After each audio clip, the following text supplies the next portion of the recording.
All right, what's going on, party people?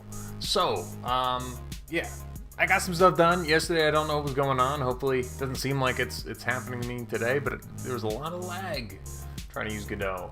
I got OBS working like it's supposed to, where I actually connected my YouTube account through OBS. So now everything's in one screen, which is fantastic, because before I had to have one screen, and it was awful. Now I've got one screen that's my streaming screen. I've got my internet browser screen and my code screen, which you're of course looking at. Oh, you know what though? I can't see analytics. Like I can't see if anyone's watching, but you know what? Maybe I don't need that. I'm just gonna keep talking. The chat is lagging a little bit though, so yeah, I don't know. We'll see if that becomes annoying. Actually, I was also thinking, and this might work, if I go on my phone, I should be able to just pop out the live chat on my phone. Big brain. Big brain.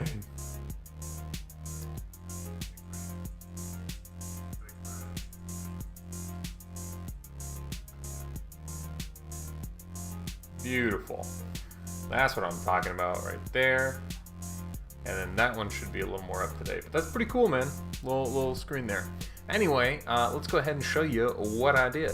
So I basically just made a few more attacks, completed them. And then what I also did is allow enemies to take damage and die, and also your characters to take damage and die. So you can see right now, this is the mine effect. You can see those damage numbers there. And he killed him. We picked up our other, I don't know why I was going to say employee, but our other team member there. And also something, I forgot the guy's name, who was in my chat yesterday, or was it 2 days ago, was like, oh yeah, the main character should be a Nemo fish. And I thought that was so funny. He's like, obviously a clownfish. But the thing that was funny to me, or not funny, but what was interesting is I kept thinking about that. I'm like, all right, I gotta make this main character Nemo fish. And then I also realized I forgot to make him attack.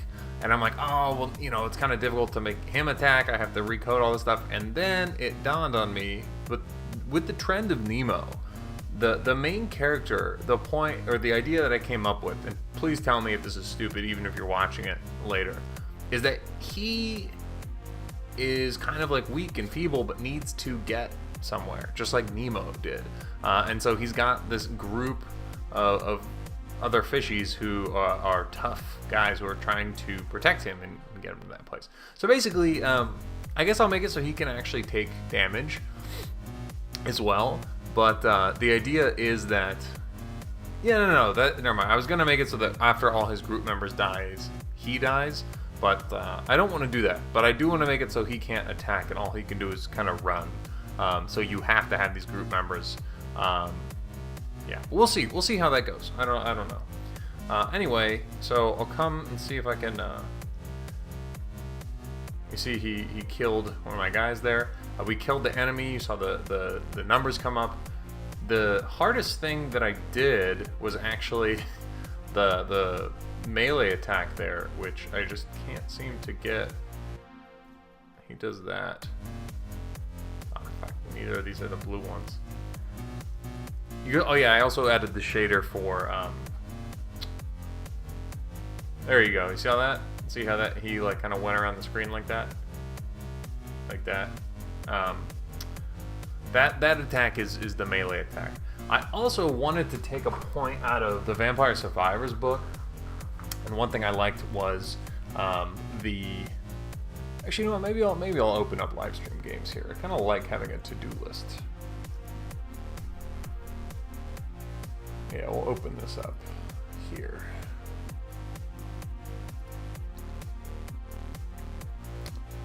I'm gonna do that, and then pop this out.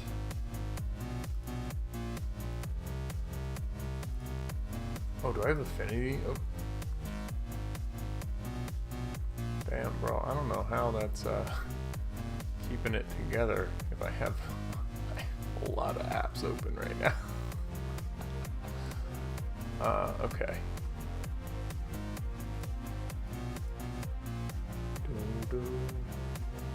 I have an app called Bento Box open. Don't know what that is.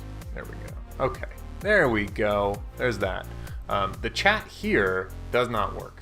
I don't. Well, actually, you're not seeing that, are you? It's right there. This chat right here. This doesn't work. Don't know why. It was working a while ago, but I'm excited. Once I'm done with this, I've been wanting to work on this project. I think about it all the time, which is this live stream games kind of thing where I want people to interact with things. So that's next. But anyway, what are we gonna do today? So I want to make the make bouncing projectile character. Okay. And then what we also want to do is begin making the world kind of generate there. So make world generate.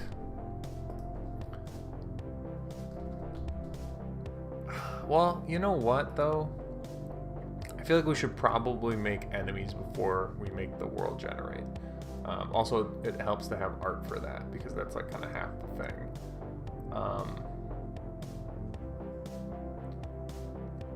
Although, you know, for right now, we'll just keep the dumb enemy. I think that'll be fine.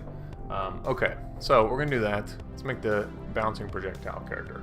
So if you hadn't seen some of the older ones, I have this interesting way of doing attacks where all the characters are the exact same class or exact same scene.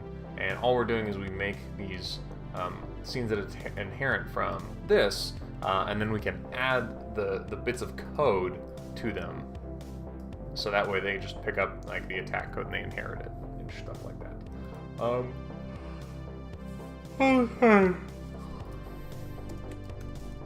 I've had like 3 cups of coffee today, and then 2 of them were like 4 or 5 p.m. So I don't know how I'm tired, but yeah, I just typed into this as attack code because I realized I should do that. Let's make sure that it doesn't break anything. I don't think it should.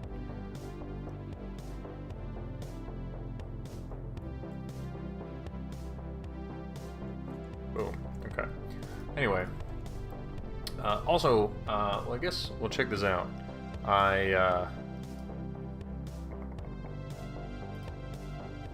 It's gonna open up here. But there's 2 packs I got. Well, this is the pattern pack from Kenny. And then this is the fish pack from Kenny. And honestly, I don't know if I'm going to use either of them. I'm just so picky with this stuff, and then it never ends up looking that great anyway. Well, Solenoid looks pretty good. Actually, no, that's not true. Like, one of my games didn't look bad. Or did look bad. This is made for this, which is not what we want. I want like kind of a top-down perspective, but I do think we can kind of just take these fish and maybe like kit bash them a little. Also kind of using these kelp. And maybe using the sand, not this part of the sand, but just this part. But I feel like that would be just too monotonous. But again, you know, I can just pretty easily add a few more interesting tidbits on there, and then we'll have that tile, and then it won't be quite so boring. Yeah, and then I was thinking we could potentially make these skeleton fish the bad guys. Yeah, I don't know. Or we just like make these guys black with like red eyes, or you know, something like that. Anyway, the art is definitely a little simple. The reason I got this was because rather than using one of these, I thought, oh, we can just use like this shape right here, and that could be the background pattern, or something like that.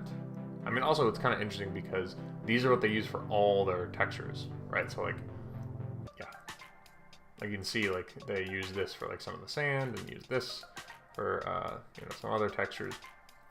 Anyway, kind of cool. Anyway, all right, so here we go.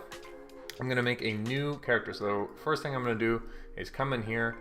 So here I'm just calling them all Car 3, and then I started to name them. Bombardier, Barracuda. Oh my god, there you go. Barracuda Bombardier. Not great actually, but we'll take it. Okay, so gonna copy this format right here, and this is gonna be car 4. Yeah, anyway. Bury the blowfish. Now, this guy, trying to think. This is a good time for ChatGPT to help me. Or I can just ask it, like, I have this guy that does this, what's a good, like, way to kind of flush that out, right? So we've got,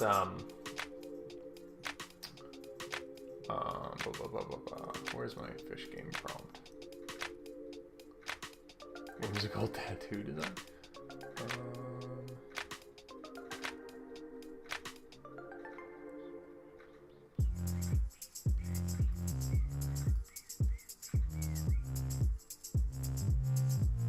Interesting. I don't know, I guess I lost it. Alright. I am making a whimsical top-down shooter fish game. See, fish are the characters. I want to make a character that shoots a bouncing projectile that stays alive for a certain of time and bounces between enemies. What kind of ocean creature could this be, and how could this mechanic be explained? For a actually, I might as well put this on screen so you're not just staring at it. But I'm already using a pufferfish, my friend.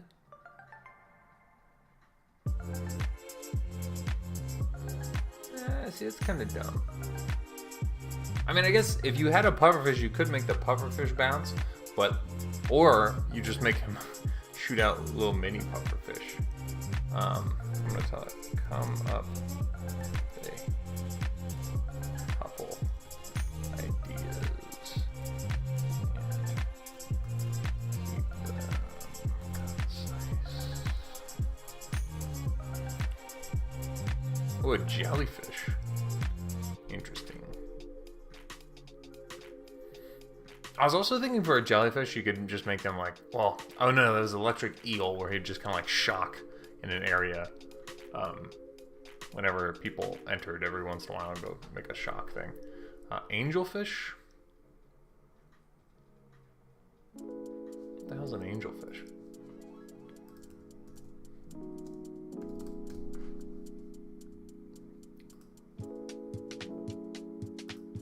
Maybe it sounds better than it actually is.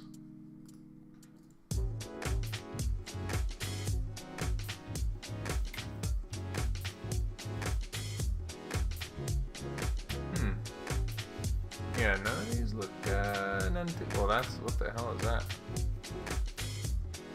Oh, it's blown glass. That's what that is.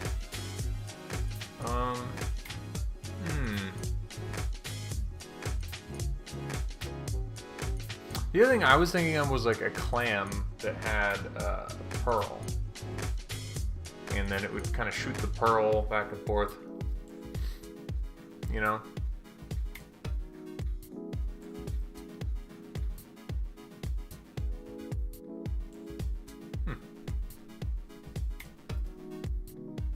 Jellyfish. How's the angelfish? Draw the angel fish character. Duty. I just want to see like what is I because it's thinking of something, right? Oh, anglerfish. That was weird.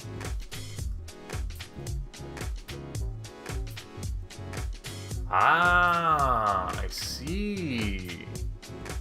This is. I was actually thinking of just this for something. I was gonna have it shoot lasers, but I like the idea of it funny, I just got my bedtime reminder. I like the idea of it shooting like a ball of light from this thing.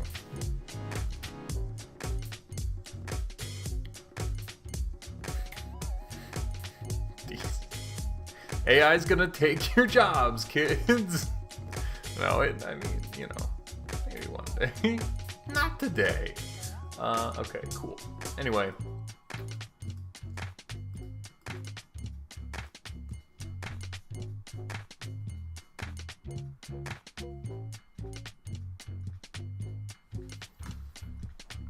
I don't know. Angler.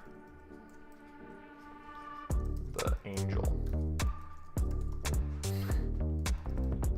Who knows? Anyway, okay, acceleration for him. Yeah, we'll keep that. Let me put that at 1. Go ahead. Oh, yeah, I put all their health really low here. Barracuda Bombardier, which I don't think I want anymore. Might as well keep it a little higher. 15, 15 right now. Blowfish I'll make 20. Sleep mode on. Okay. Car 4, name, acceleration, health 15, attack range. Right now I'm keeping all the attack ranges constant. Color. We have red, blue, green, yellow. I don't know how that's gonna look. So right now it's just gonna do the blowfish attack, but we're gonna write that other attack code. I do want to see if it spawns it with the. Oh yeah, that's differentiable for sure. Okay, anyway, cool. So we have this anglerfish, and it's just gonna shoot a projectile that bounces around enemies. And I actually don't think this will be too hard to implement, but here we go. Honestly, I think I'm going to. Let's do that. Let's say write code for bouncing projectile. There we go. So that way people actually see what they want to see if they click this. All right, so let's go ahead and make a new script. Sure, it'll inherit that for right now. We're gonna put this under scenes, character, attack code, and we're gonna call this bouncing projectile. Anyway, okay, create. There we go. Now it's gonna extend attack code here.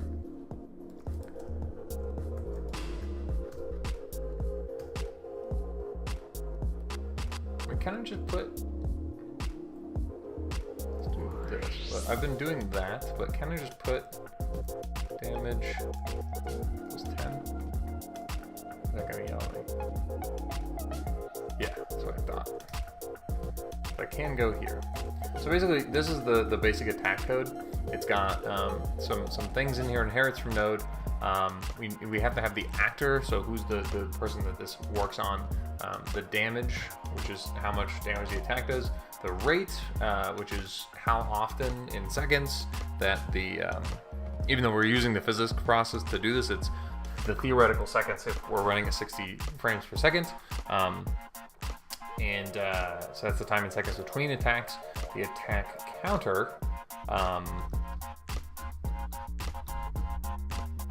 which just helps us count the rate. So we count the attack counter counts the number of frames, and can attack, which is yeah, basically how we also. This is all to do with the attack counter and stuff like that. And then we basically just all we're doing is in physics process we determine when we attack, and then we call that attack function, just like that. So anyway, that's what's happening. And that's what's happening. So then in the init function, we can go ahead and define some of those. So damage is going to go ahead for this one. I think I'll make it 5 for right now. And then rate, we'll make this, make that 4, make it 3. It's going to be kind of weak, right? Now, what's unique about this one is we're also going to do var ATK underscore duration, because this is going to be how long that thing lives for. And I'm going to make, and we'll make this seconds. And the number of seconds for this one is, let's just start with 5 seconds. We'll see if that's too long or too short. Okay, and then we do function attack, and then this should have target pass. And in this case, we are going to actually use our target on this one. It's going to have an initial one that it's going to shoot the thing at. The thing I was just thinking of, though, is because attack is a function we don't call, this should be like a theoretical virtual function. So I think I'm going to actually do that right now, which is going to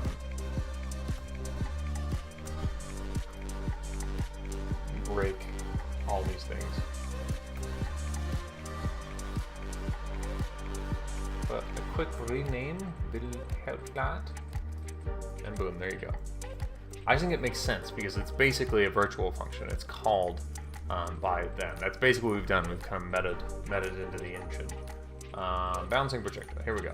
So now that we have our function attack, basically what we're gonna do is we have to use, so there's the bullet. I have this bullet projectile, right? And it just moves towards it and does this stuff like that. I think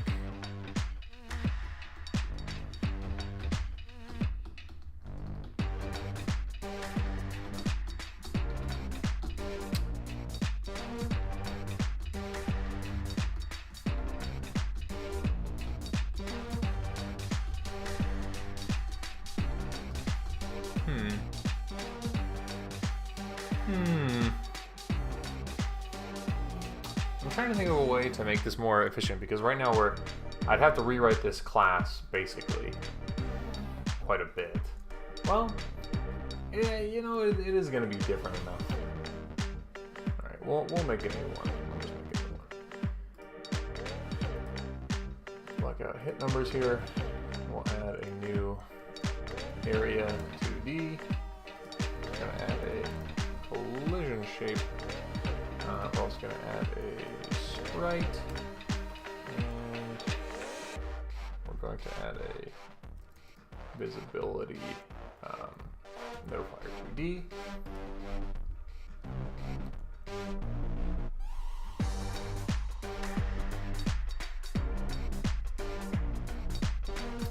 think that's all that we need. I think we can add particles, but I don't think we really need to. Yeah, so let's go to 2D real quick. I'm going to save this under scenes, player damage. It's going to be bouncing.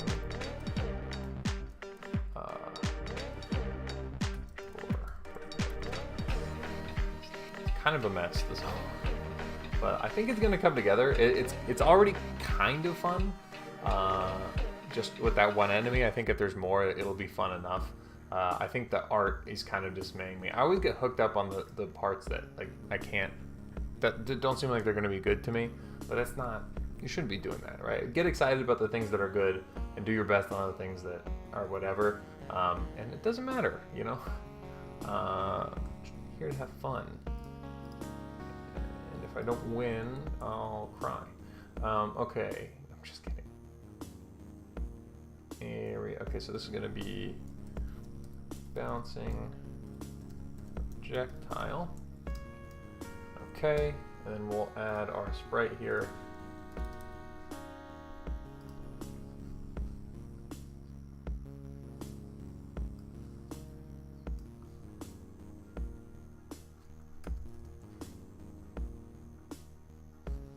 And we'll add a collision shape. Well, actually, let me do this.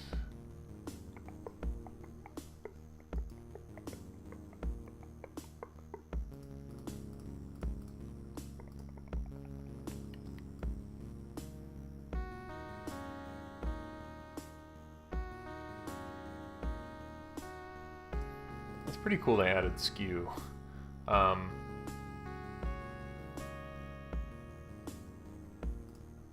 I'm gonna rotate it 45 degrees. I mean, this is gonna be a ball at some point. Yeah, you know what? I'll just leave it. Okay. Visibility. Turn on raw. Just pump these guys up.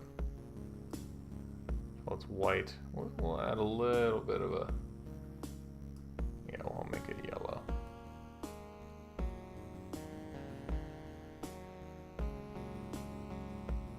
There we go. Okay. There's our voluminous orb. Okay. Cool. Add a collision shape. Circle shape. Make it slightly larger than the projectile. Well, that's fine anyway. And that will be that. Then we're going to come over here and make sure we set. I actually don't think we want it to be monitorable. And then collisions. Do we have a player damage? I guess we do put it. I'm just going to put it on there, even though I don't think it's going to matter. Because it's the one that deals with finding the enemies and then dealing the damage to said enemies. And then it's going to mask with enemies, just like that. Also obstacles. Right, I think that's it. Player damage, enemy damage.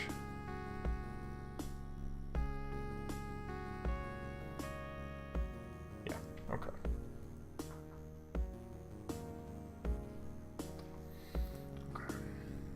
Then we're gonna do on, let's see, I don't remember. Oh, this is using body entered, but I think bullet is doing, it's doing both.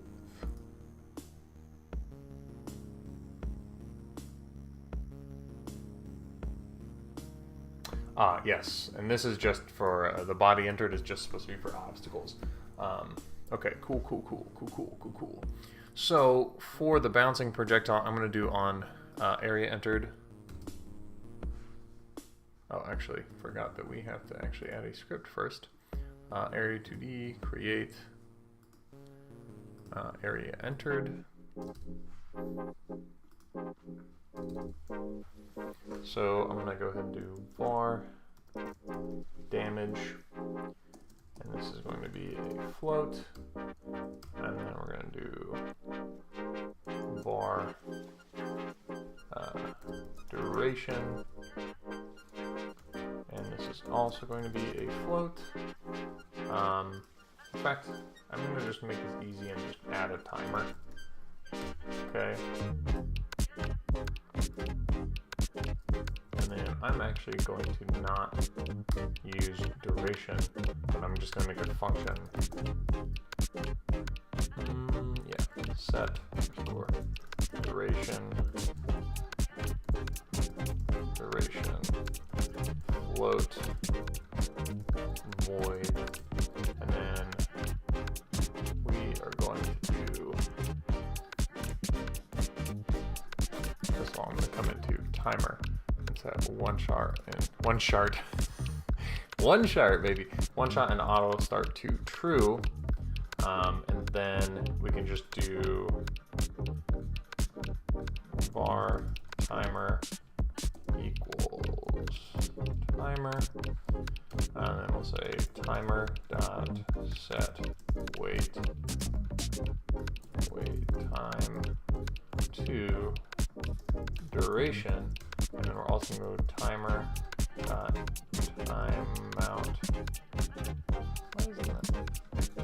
Why isn't that being a homie?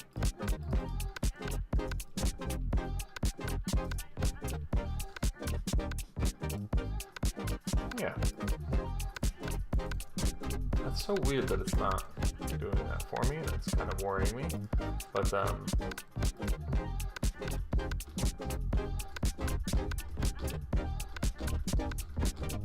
yeah, so we're gonna connect the timer. I actually like what they've done with signals. At first I was like, what the hell?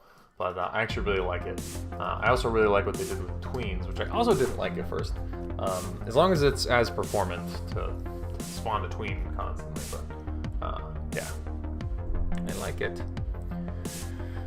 Okay, so we have here timer connect. We're gonna connect it to. We'll just do this func underscore die. So that should be underscore die. This will also be a void function. This is also a void function. Not that it really matters. Okay, and then we're gonna connect it to our die function. And I think that's actually it. That kind of makes the whole process make a little more sense than before. Yeah, so we're doing timer, timeout signal, connect to our die function. So that way when the timer times out, we go ahead, when the timer times out, then we call the die function and then we die. And in this case, that's the only way that this projectile can die. Oh, it's the visibility on far. You know what? I'm actually gonna get rid of this because, yeah, I mean it's on a timer. So if it goes off screen, it'll go off screen. I mean, maybe if the time is a lot. Now you know what I'm gonna do? I'm gonna bring this back. And I'm going to add this back. We're going to put screen exited on here. And all I'm going to do on screen exited is make it reverse its direction that it's currently traveling. So we do also need var velocity, which is going to equal vector2 dot 0. Like that. Okay, here we die. And then on die, right now, I'm just gonna do. I hate that became a thing. Q free. Okay, because I so often typed Q, U, E, and then just hit enter to do it, but now there's Q redraw, which comes first. Okay. Now, on area entered, all we're going to do is say area dot get parent. Ooh, you know what I just thought of too? Actually, yes, this should be fine. Area dot get parent dot take damage, because all my enemies have a function called take damage, where we can then just apply our damage. And that's all we have to do there. And then I am also going to do on body entered. Okay. And I'm going to make a new function called function bounce. Actually, I think there is a function bounce for 2D. Environment, collision bounce, physics, material bounce. There it is, vector 2.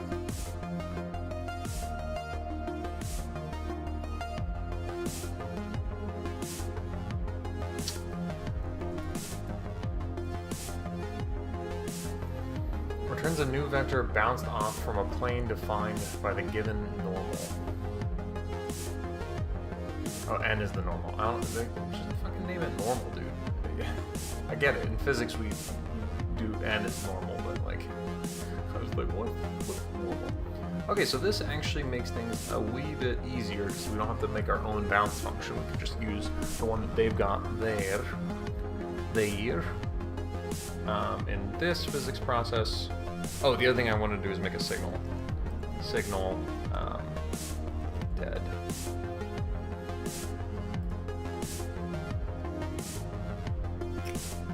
Yes, and then here we would just emit the signal. Dead. And yeah, that's all we're gonna do in die. And so this is gonna bounce back to our attack code, or bouncing projectile attack code, and let us know that it's dead. But yeah, we'll get to that when we get to that. Right now, what I'd like to do, so we've made this thing, it gets shot. Right now it does not move though, so that's also important. So we'll do function underscore physics process delta.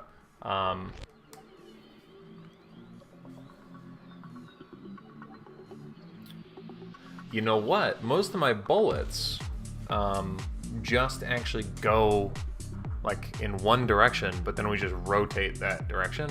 And I don't think that's gonna work with the bounce function. I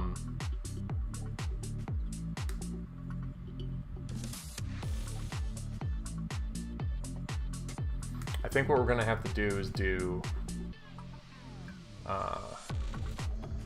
var direction, and then this will have to be a vector 2. I'll make it vector 2 dot right for right now. Okay, and then in physics process, we're just gonna say velocity. I guess we need a max velocity, huh? No, we'll just make it constant.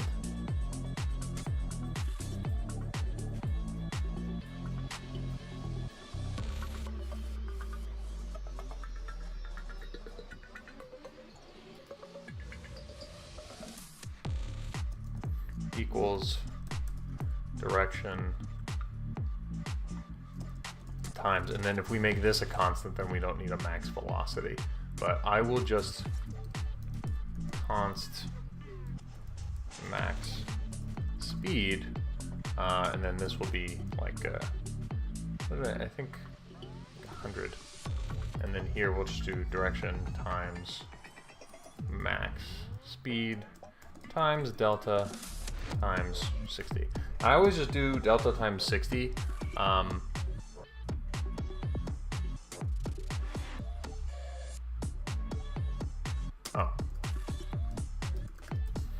Okay, there you go. So I always just do delta times 60 when I'm doing things like this in the physics process, because you wanna make this stuff apply to delta if you're not using a physics body. But if you just do delta, then you're going to be multiplying whatever you do here by 0.166, right? And so that will shrink whatever you're trying to do by a lot.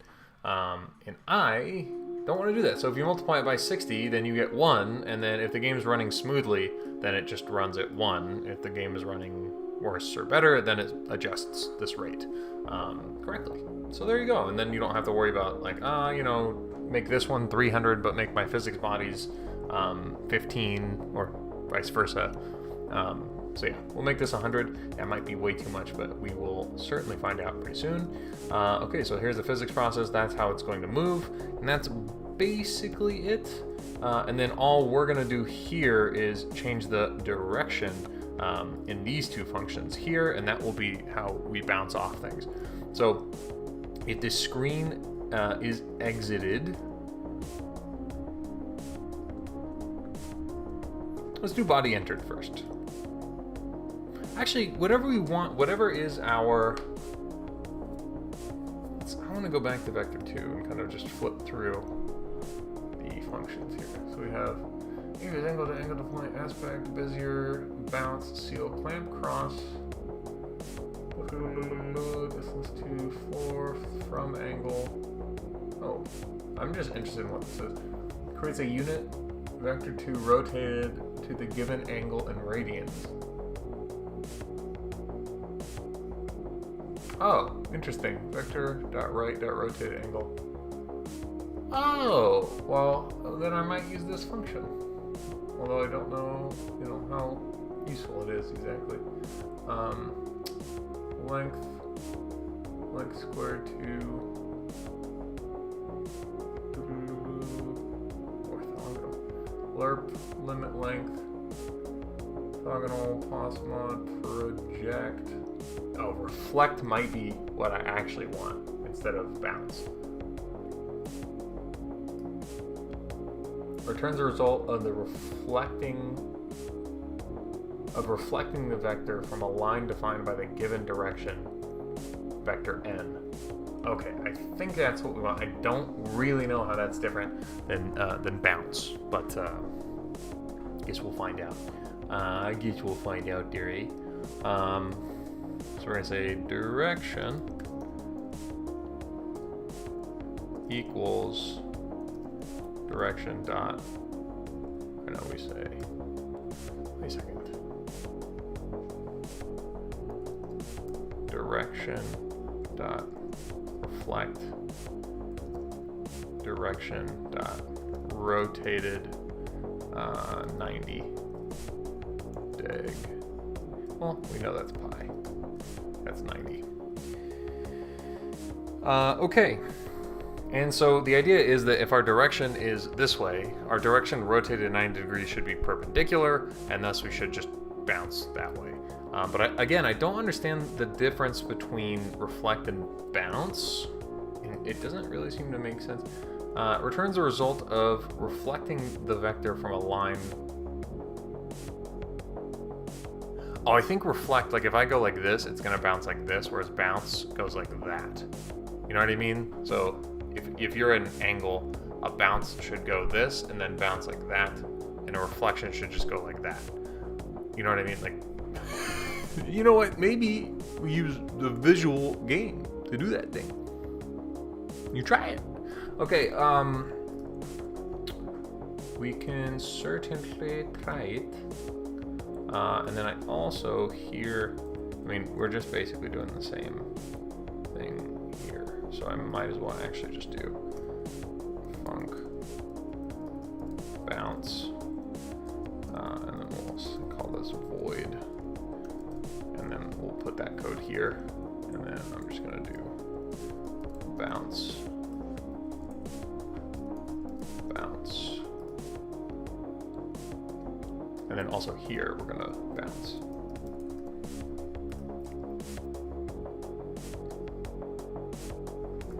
Except maybe if I can do that. Jesus Christ, dude. What's wrong with me?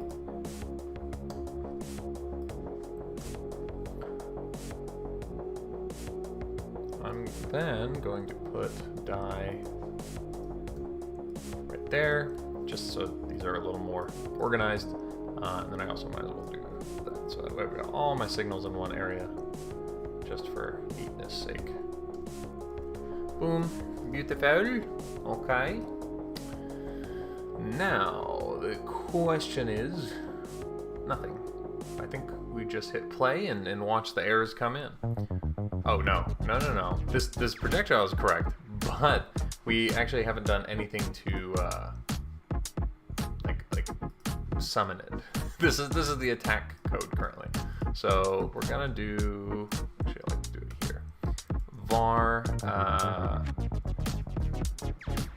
bounce projectile tscn equals preload bounce projectile scene. I actually really love, because I think in Godot 3 you couldn't like search this, it just didn't work, but now it's because you have to actually search here, go and click and drag it. Now that's fantastic. There's a lot of things I really like about it. Okay, and on attack we are going to make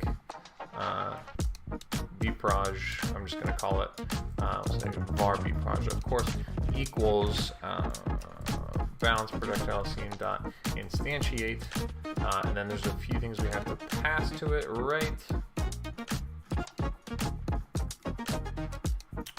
Which are, we need to do set duration, and then we need to give it its direction. Oh, and set damage. Honestly, func init projectile, and then I'm gonna do underscore damage underscore direction underscore duration.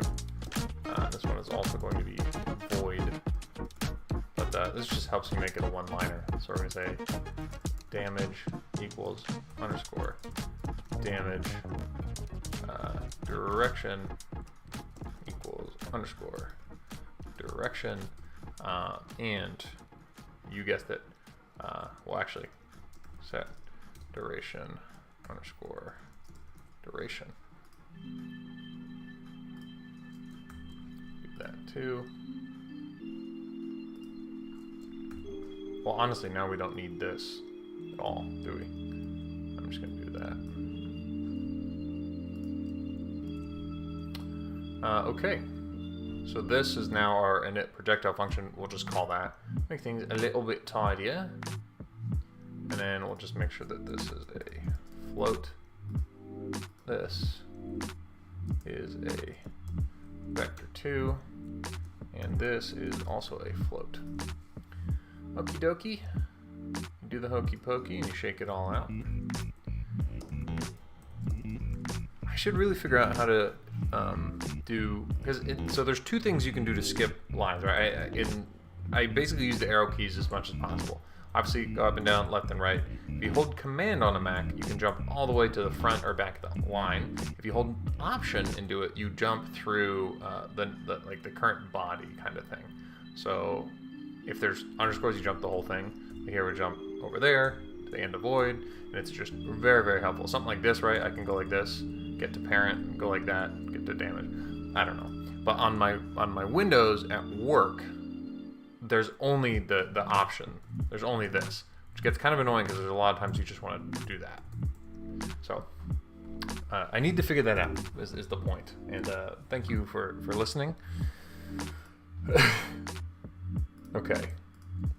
So that's all cool. And then all we have to do now is call init projectile from our bouncing projectile screen. So we're gonna say bproj dot init projectile. Should do that, and then it should work, but it just doesn't seem to want to. So it's damage,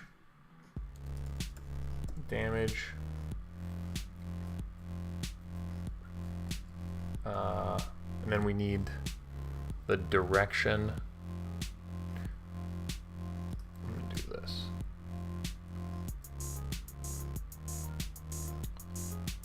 Shouldn't this be there? Damage, and then we need direction, dk underscore duration. Now we just need to do this. So we need to get the damage. We have the target. The direction is just going to be the direction from us to the target. So we're going to say actor dot global position dot direction to target dot global underscore position, and that's it. That's going to just be that. So we're doing this after we do that, and then I'm going to do get underscore tree dot root dot add underscore child bproj add child bproj. Okay. Now that is pretty good. The only thing here, I think, so let's look at the attack code just to make sure. So in this, we don't want it to start counting again and be able to shoot this projectile until it's over. All right, so, because basically we'll shoot this now and then it'll already start recharging, and so by that we'll basically like be able to just shoot these back to back to back to back. So what I want it to do is kind of halt the physics process, and I just want to see if that's going to be an issue.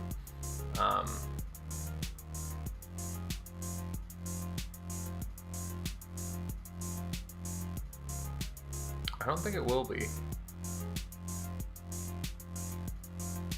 No, that'll be fine. So that's what I'm going to do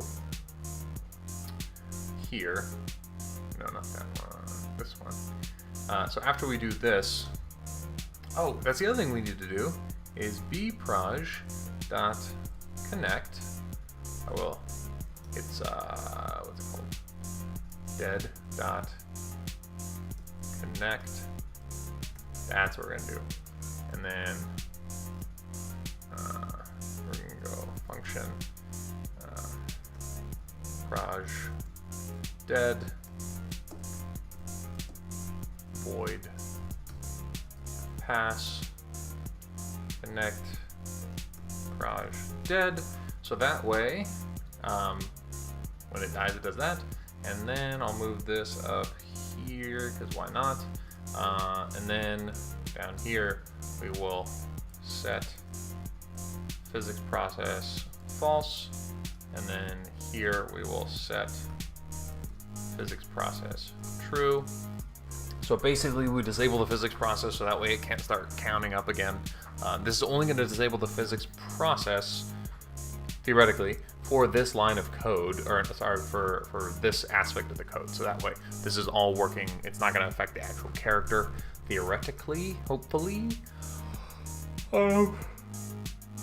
There's the other option.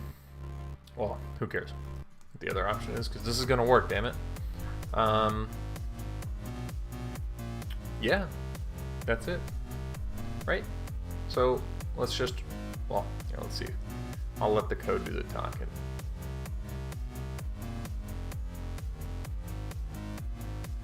Wait, what? Oh, that's important.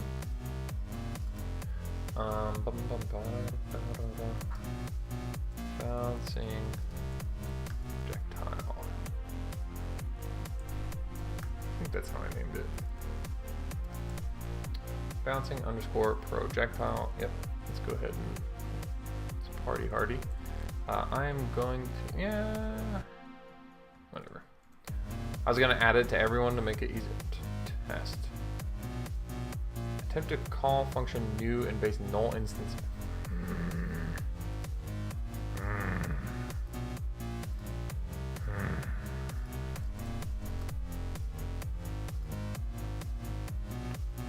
These are all the... Ah, I see.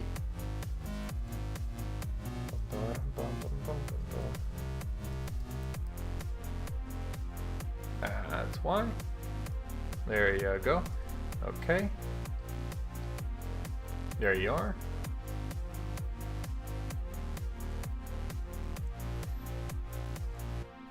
Okay.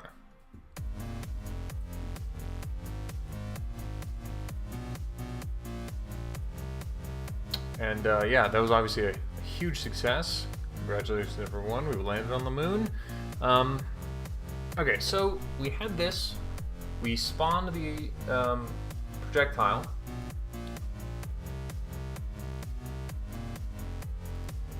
Here's the projectile, right? Oh, well, one thing we obviously didn't do was here, we did not start its goal position.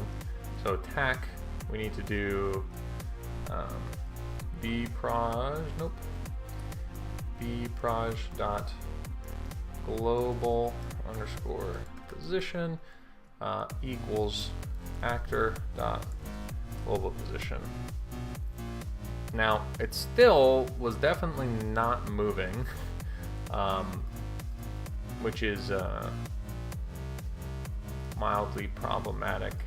So we got it right here, right? Physics process, velocity. Well, we're not moving. Global position plus equals velocity. Sometimes, dude, I swear.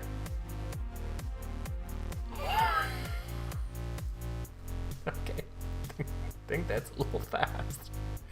Okay, so the bullet is traveling at 5. And what do we have going on for the bullet? Yeah, we got the same thing here. So we'll go ahead and give you just 5 as well. Actually, you could go a little faster. Nah, we'll keep you there. That's what I'm talking about. Now we get to see 2 of them. It's dying when it hits it, which is not supposed to happen, right? That is because, my friends, it is... No, actually, it doesn't make any sense why that's happening. Die. What calls die? On timer timeout, die. Otherwise, bounce. So, let's print die.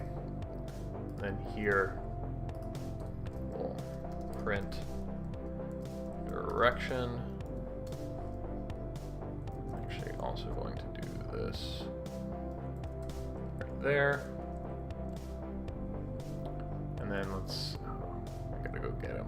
This is why I should have made all the scripts have it.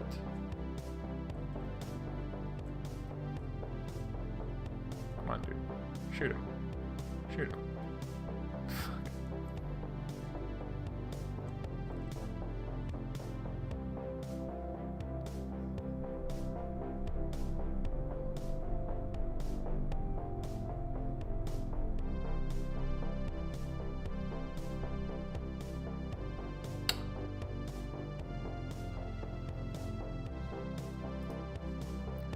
I think that might be because of this.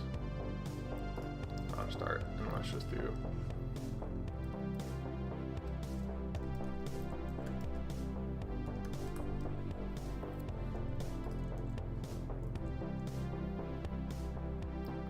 Okay. All right, we're gonna do this.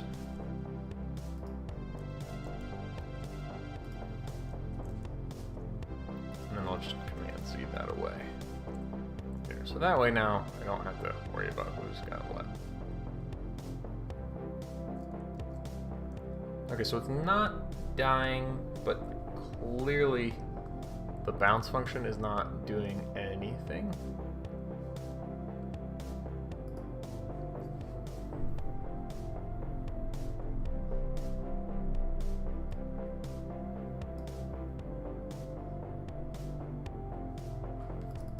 What if we do bounce?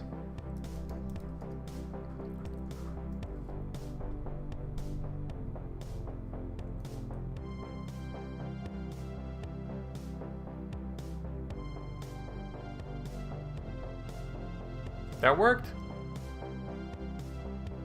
Well, that one didn't for some reason.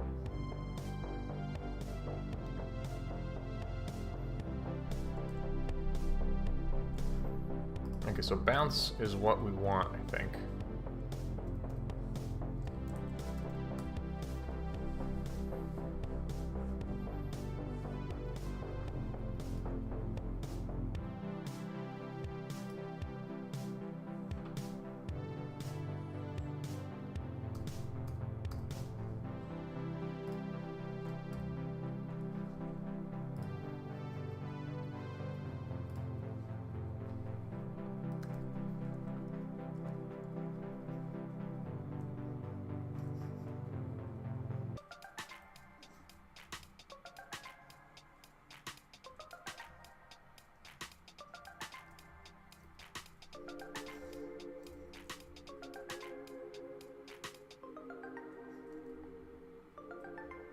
I mean, there you go. It's a projectile that bounces, dude.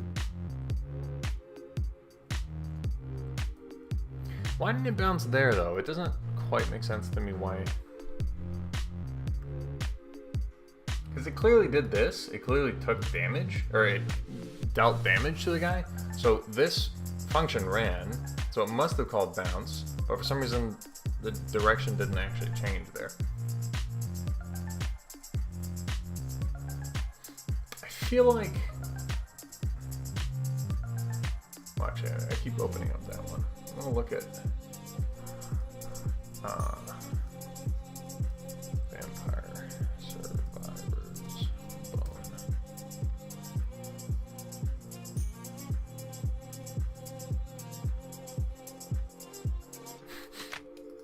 It's just crazy to me that this was some, indie game made from, crappy pixel art.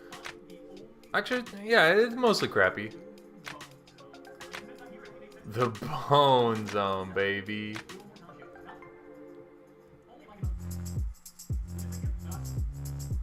He's gonna limit break him. But it's just like this small game spawned like this whole community. I always think about it, like that's what you aspire to. It's like, yeah, there's a speedrunning community for my game, or like there's a tutorial on how to play my game. That would be amazing, you know. What I'm looking for is, are the bones, like after they hit, do they speed up when they hit?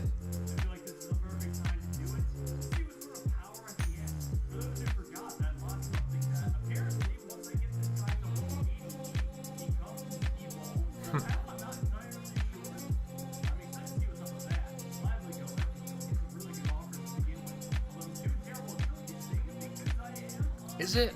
I really can't tell.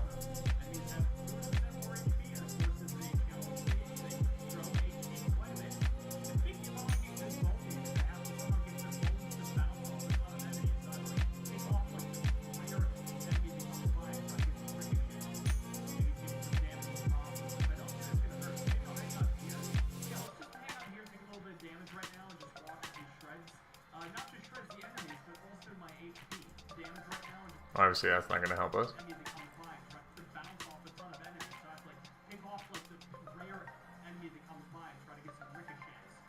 I don't think it does. Yeah, I don't think that it does. But I do think it's clearly moving faster than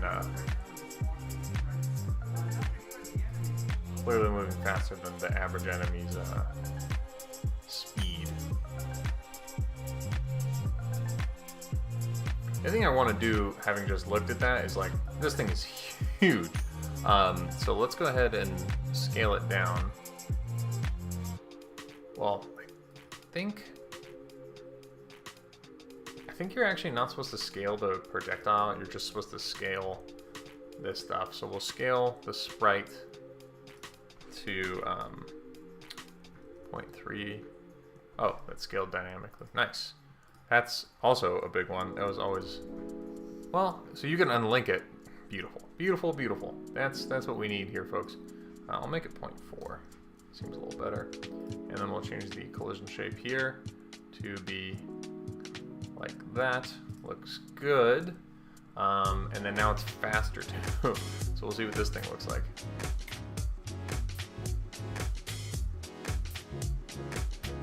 That is pretty good, dude.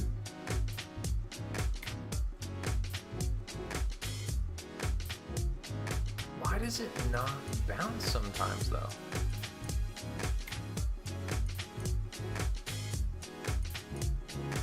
It doesn't make sense to me why it doesn't bounce sometimes. It's like bouncing, like, well, I want to say 90% of the time, but that's just because I'm optimistic, but bounce, bounce. It's bouncing off the walls just fine. Bounce. Bounce. That one bounced. No failures. It has. No, nothing failed there. Everything worked. Just the way you'd expect it to.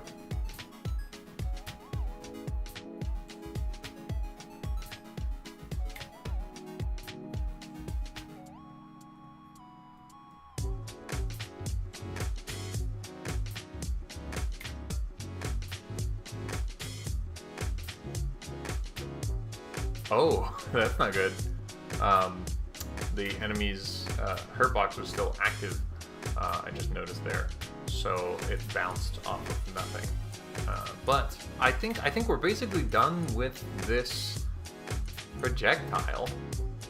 Yeah, I mean the only thing to tweak left of it is we got the max speed, and then this is from this code, bouncing projectile code. We can always tweak the damage and the rate. I do think the rate is a little slow. Okay, so we'll do 2. That sounds about good to me. I mean, we could even do like 2.5. I'll just leave it at 2 and we'll see how that feels throughout the game, but that's good.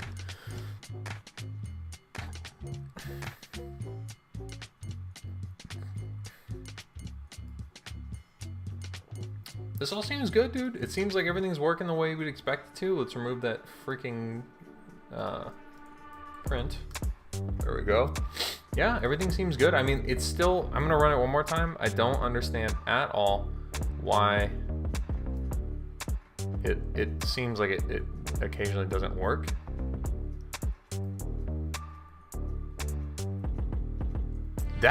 See, on those it bounced, but it didn't damage him, which is also very weird.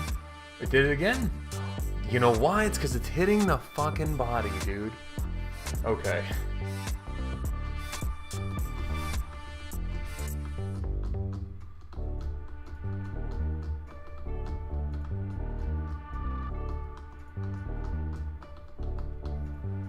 So I think what we'll do is we'll say if body dot has method take underscore damage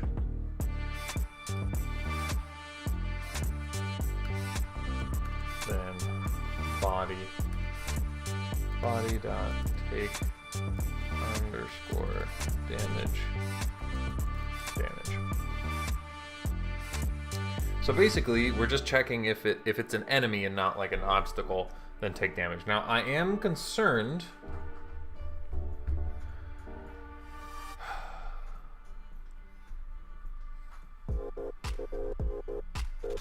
I might need to make a separate layer for enemy hurt box and then enemy body. But we'll see, because the only thing I'm concerned about here is if it's going to double smack some people, because it hits both the body and the area 2D, but that shouldn't be an issue, but we'll see. I think the only way to really test that is to go for it, kind of. I haven't seen it yet.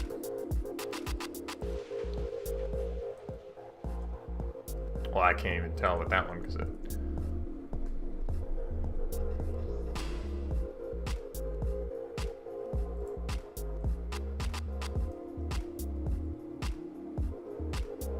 Oh, that's exactly why it's good though.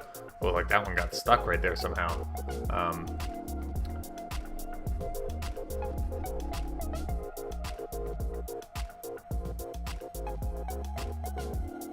So his collision shape is on the bottom of him.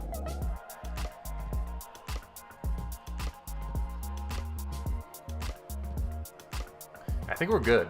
But I am also noticing that we didn't do anything to deal with it like disappearing right now. So I think that's not too hard to do. We can just put a little code right here to do rather than queue free. I'll do this. We'll emit signal dead, and then we'll do var tween equals create tween dot set transgender. Let's see here. Easings.net. What do I want here? Actually, I want you guys to see what I'm doing. Easings.net. So let's see here. What kind of ease do we want? I think we just want an ease out sign. I think actually an ease in sign. I like sign, and then set ease in, and then we're just gonna go tween property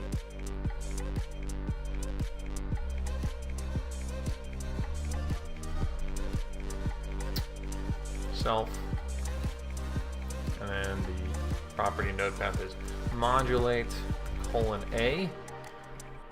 It's so funny because that right there, knowing that you can just do :A there to actually grab that property is like, that took, I remember one time that took me like 2.5 hours during a game jam to figure out. I was like, why can't I do this? Like, why do I have to choose color and make the whole thing 0, 0, blah, blah, blah. Then I figured, because I was modulate .A, modulate /A, it's :A, and it's not very well documented, or at least it wasn't. Hopefully it is now. Okay, so we need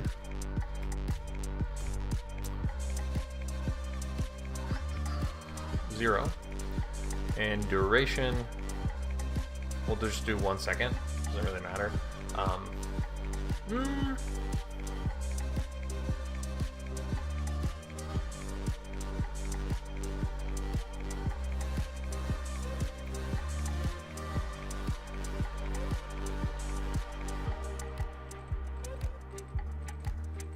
You know what I'll do? I just realized, because then it might kind of piss people off because it looks like it's, you know, kind of dying or half the way. Yeah, it's probably important to have the tween created. And then it's like it's going to be fading out and it might just go through an enemy and be like, hey, what the hell? Why didn't I hit him? So rather than do this, what we're going to do is make another constant up here. Const death time, and we're going to make this equal to 1.0, and then we're going to set wait time to duration minus death time, and then here we're just going to make this death time, and then right here we are going to do a wait queen dot finished. Yeah, so now when it's about time to die, it'll start doing this animation, but it'll still be like able to hurt people. So now we can actually, I'm just gonna watch for that. Yeah, you can see it kind of faded out. Actually, given that it's a light, I actually think it might make a lot of sense to have this be a ease in bounce.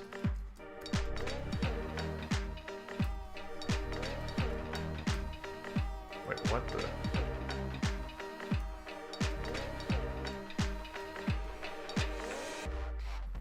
Tween pause bound? Interesting. Anyway, we're gonna do that because the bounce kind of looks like a flicker.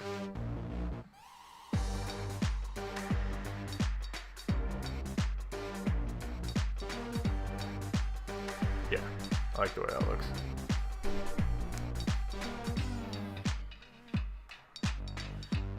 Oh no, bounce is doing.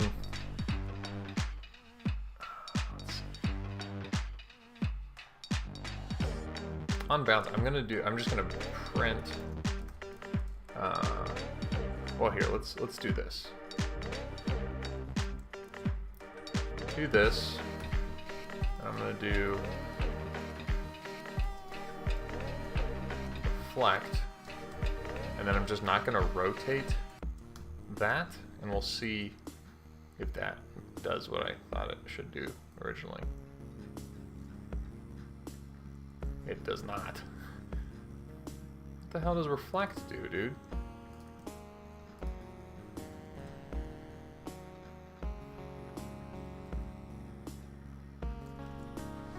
What the fuck does reflect do?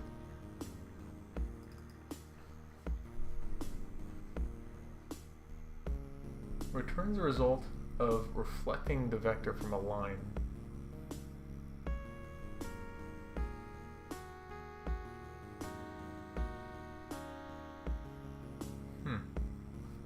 I wonder if anyone's ever asked that question, huh? Godot for vector to reflect versus bounce.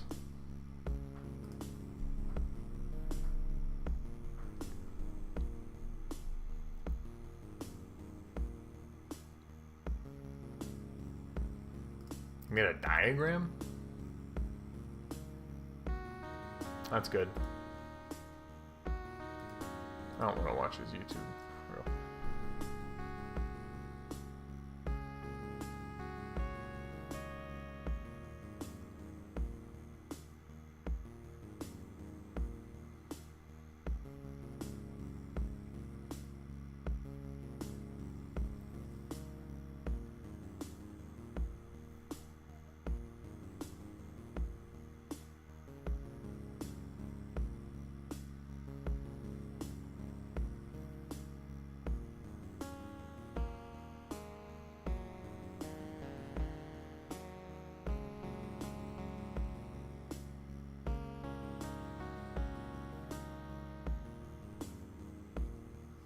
This is what I'm doing.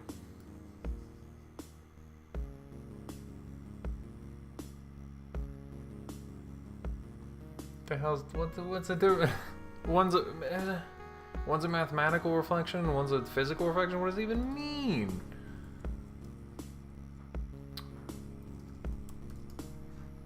I'm gonna try doing the normal dot reflect direction, and we'll see what happens then.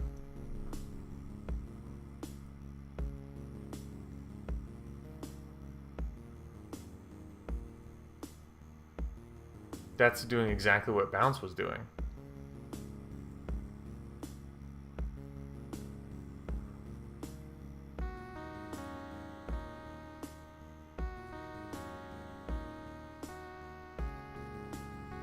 I want it to bounce the opposite way.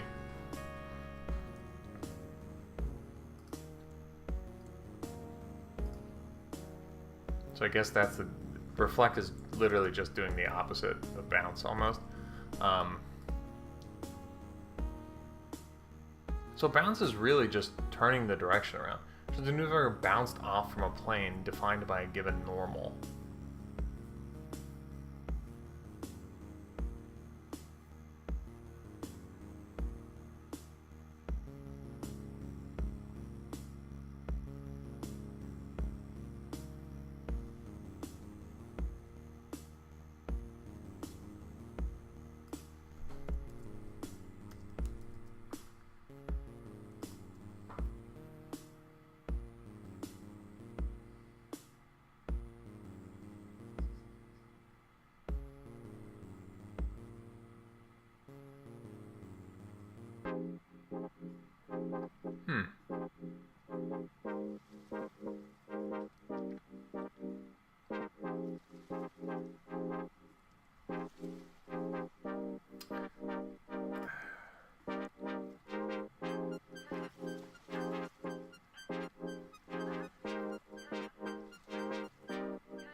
Why don't I just take whatever it is, do the negative, and rotate it by 45 degrees, right?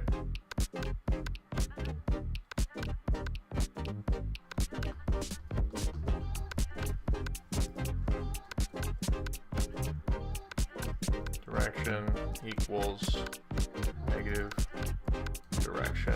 And this will just, this is basically going to do the exact same thing that it's doing right now.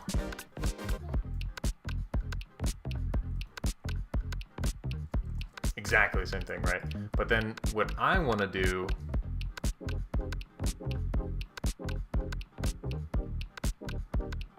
we don't necessarily want it rotated 45 degrees. We want it rotated, what's the normal? When it flipped.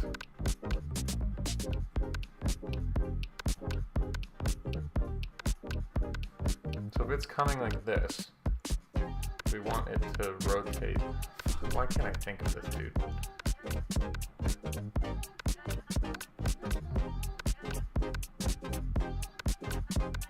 Is this how reflect comes in?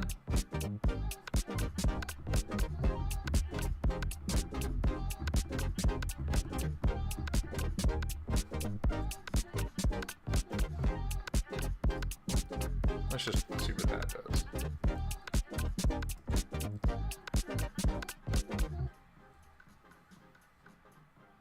Nope.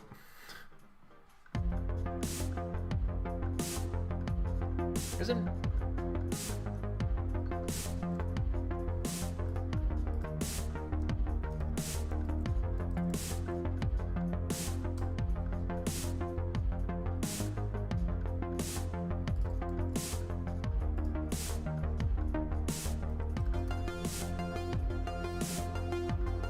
Interesting. So this is not doing anything.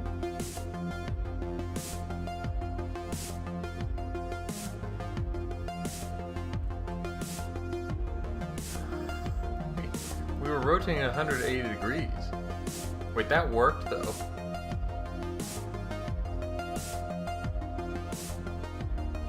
I don't understand why sometimes it goes directly at them.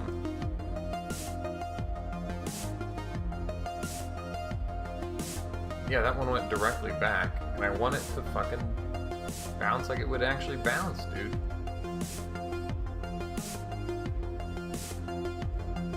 So I think that's when we have to do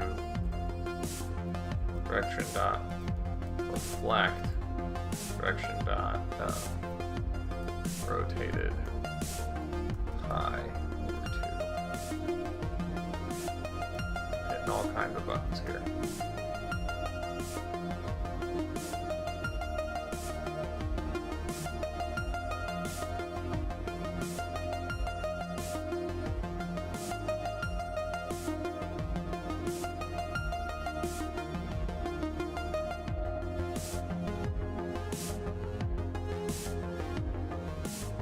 Just going like right fucking back. But now, I mean, at least reflection is making more sense. Because reflection is actually doing what I thought it should be doing. Because we're rotating it, it actually doesn't make sense that me putting direction rotated to 180 over here made it work. But now, because this is now perpendicular to direction, so it should reflect it, but it's not reflecting it. Dot rotated direction.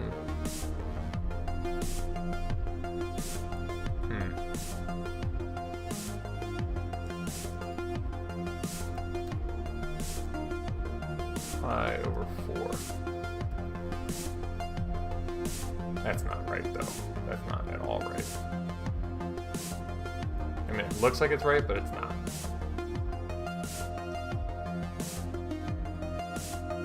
Yeah, see, that should not go quite that much. We should get our angle.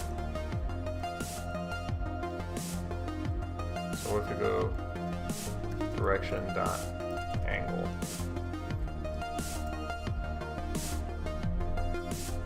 Make sure that's doing what I think it's doing.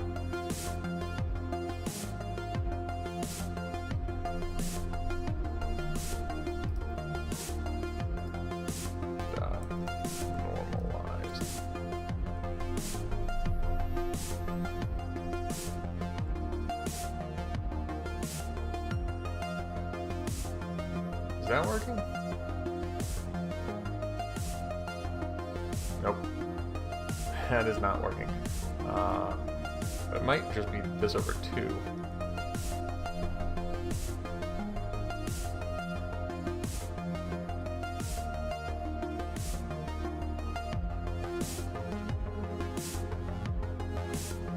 Shoot him.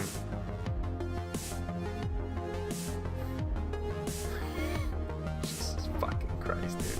I was better off before, man.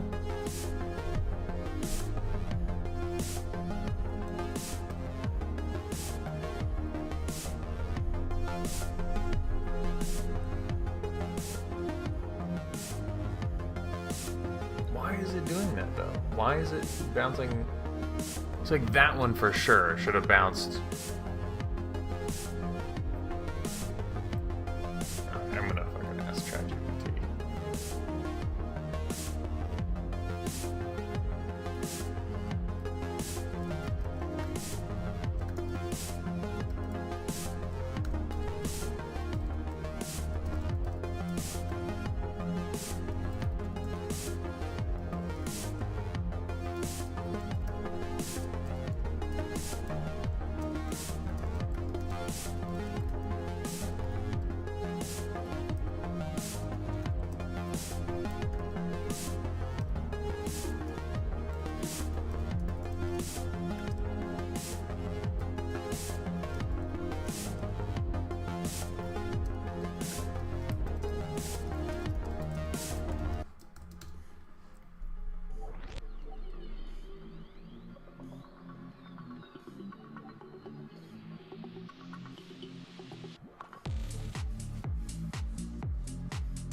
Oh, so it needs to flip it.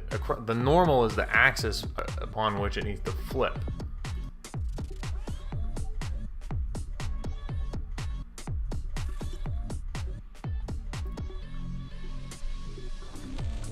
So that's the hard part anyway, dude. If we know the normal, the only way to get the normal is to rotate the current direction to figure out what the normal is, in which case you could just do negative direction rotated by that amount. You don't have to use a fucking function to do it.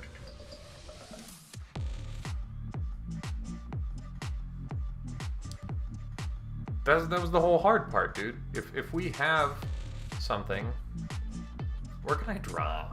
Like,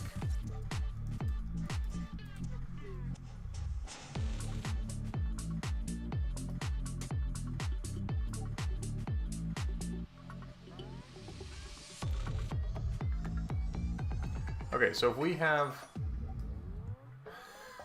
that was supposed to be a straight line. We have this line here, right? And then we have our force coming in like this.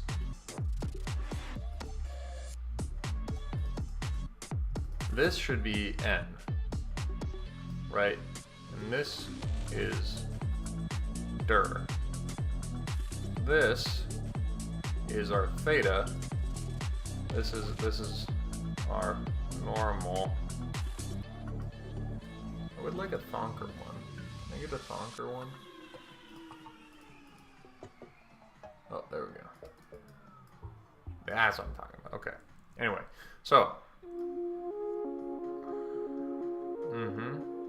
Almost looks like an N if you squint. Okay. No, you know what? I'm leaving it. I'm not going to do this. So that's our direction, right? And we need theta in order to get N. So the question is, how do we get theta? So this is a vector where we have an X and a Y.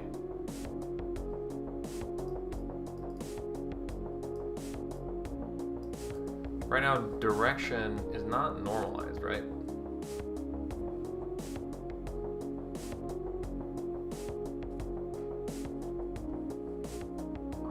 It is a normalized vector.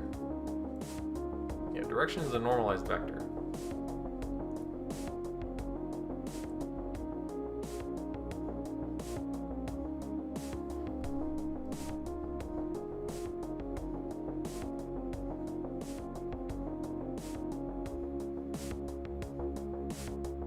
So if we use the angle function, this is the x-axis.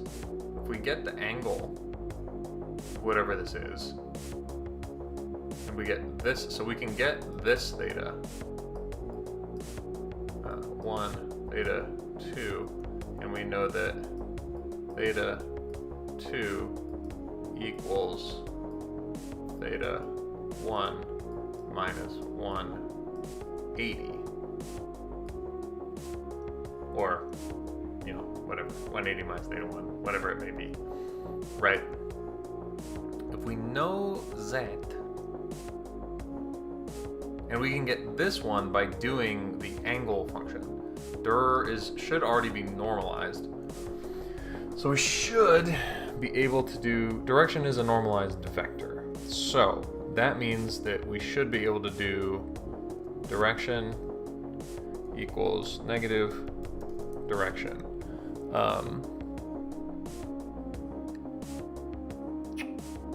Dot rotated by ABS direction dot angle 180 minus that.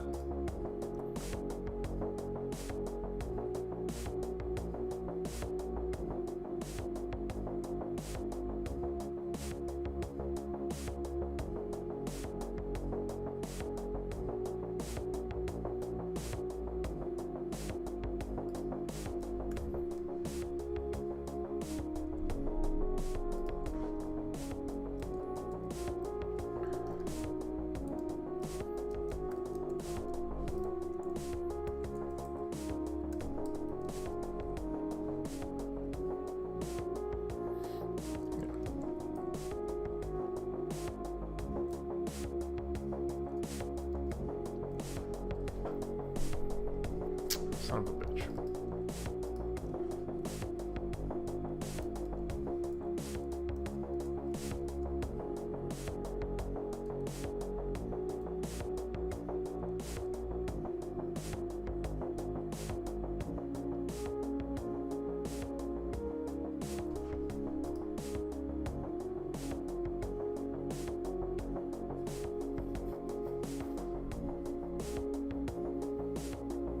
I guess I need to actually look at them and see if that looks like that angle.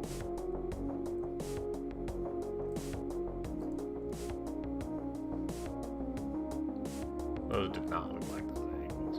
It's obviously clearly not working now. So if this was, the first one was 76 degrees. That's the angle from there to there.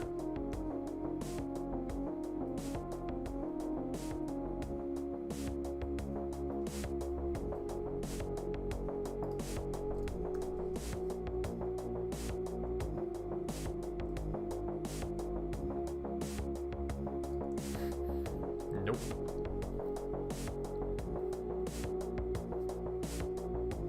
Fuck it, I'm gonna cheat.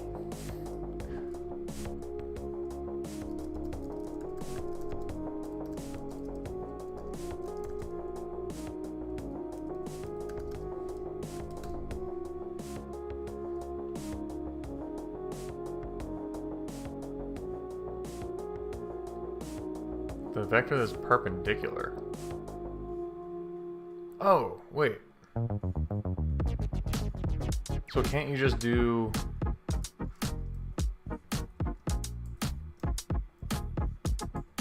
direction dot rotated pi over 2 dot angle?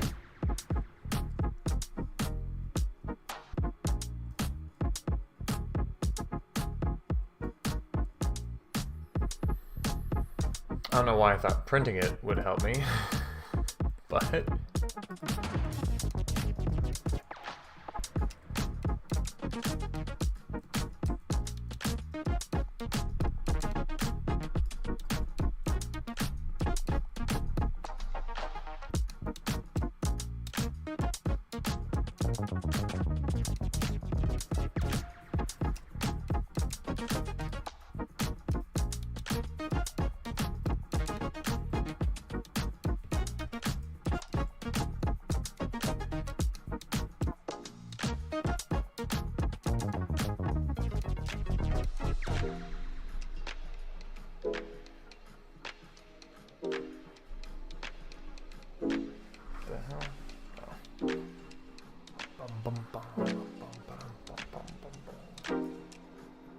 I lost it.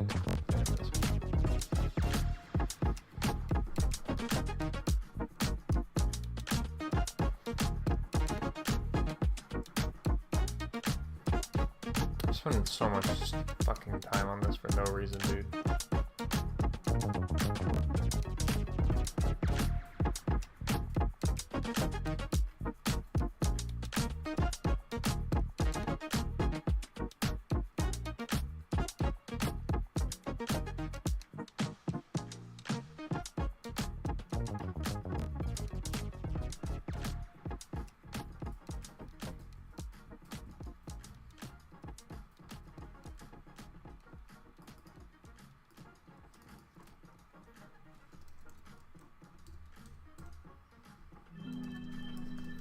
Rad to deg direction.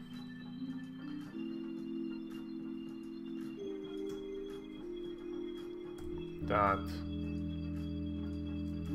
angle.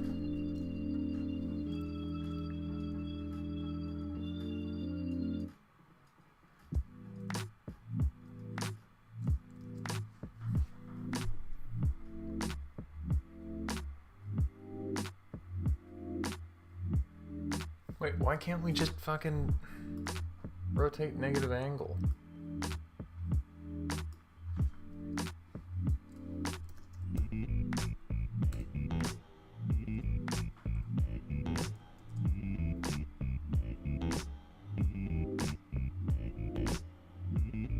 Nope.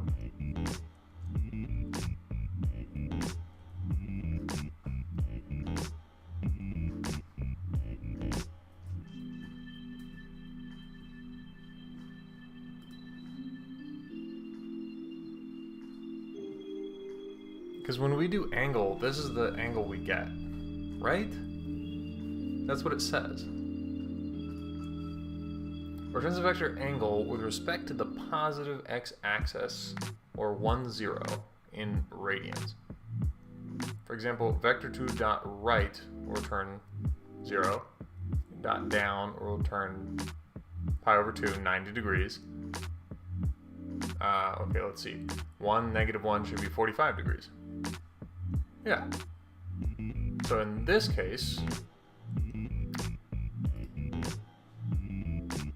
yeah, this is the angle that angle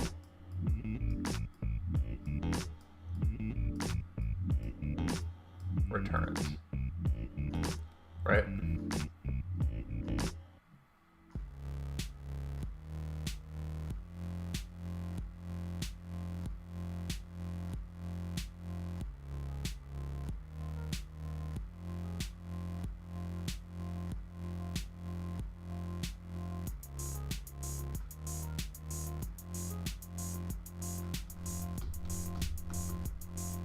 We also know that this angle is 180 degrees.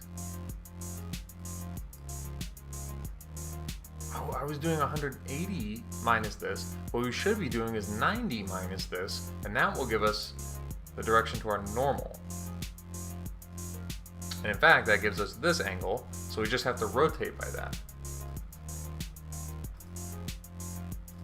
If this works, then I'll explain it.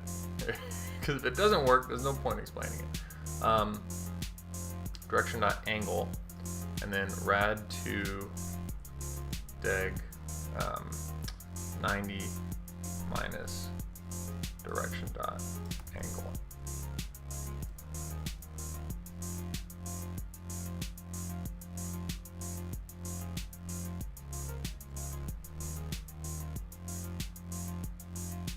Oh, fuck. Pi over 2.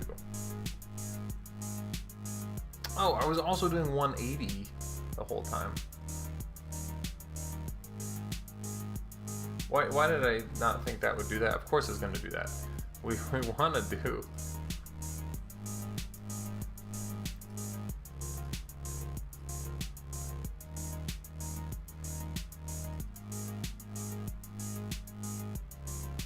The rotate is going to rotate clockwise?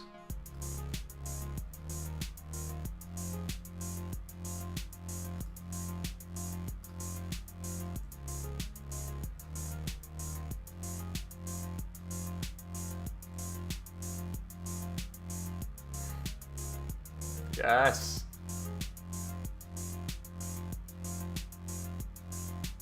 Shoot him. Whoa, that was fucked. Oh, okay, never mind. Maybe it's not working.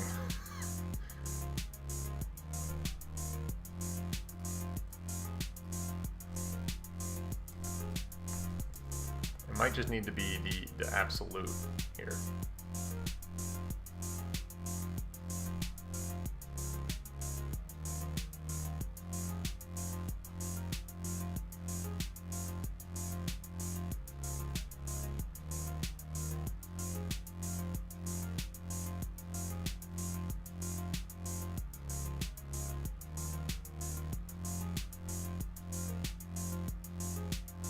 That just couldn't have been right. Can I just do this? No, this because it's gonna have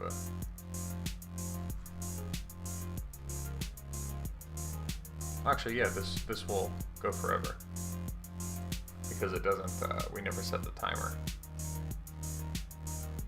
Oh, except it should just come straight back, huh?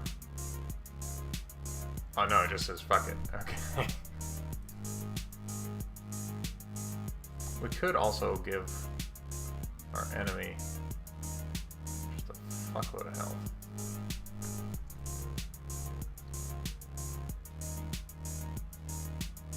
So that worked. That also worked. But if we do from any other angle, it's not working too hot.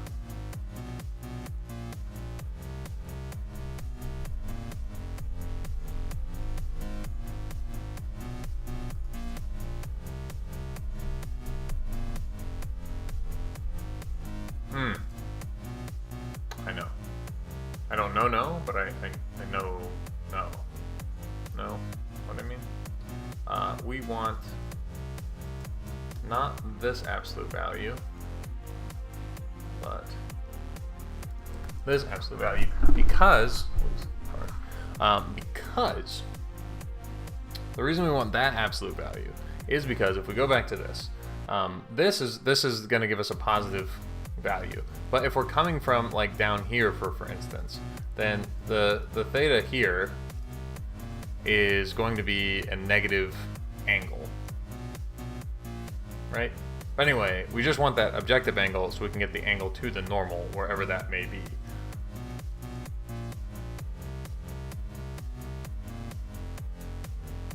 Okay, that worked.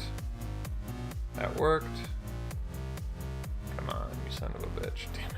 Don't miss. Oh, it didn't work. That also didn't work. But if we're above him, then it works. So, let's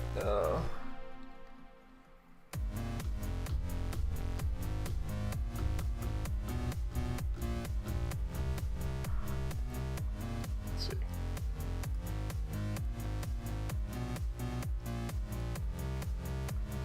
Would this return the normal given that?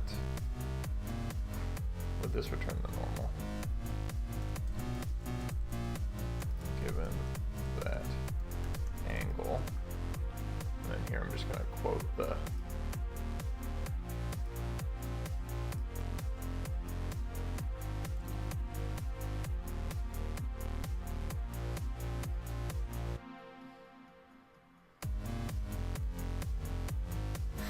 which it's trying very calmly to tell me that I'm an idiot. It's like, it seems that whoever wrote this function does not understand what a normal is. To clarify, angle method in many games, including Go, returns the angle between the vector and the positive x-axis or the horizontal x-axis, and ratings this angle represents the direction of the vector and the plane, but not its normal. To get, oh, I actually do see, because we want, yeah, okay. That's why it works from above, is because we want this angle, and it's giving us that angle, but if we shoot from the side, it's still giving us that angle right there.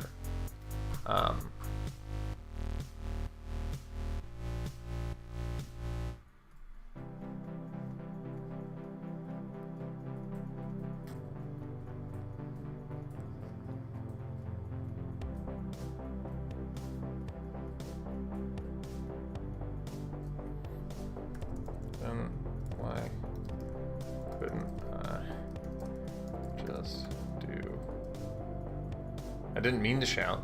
Why couldn't I just do direction dot rotated pi over 2 to get the normal? You actually can't. It's so surprised that I grasped the concept.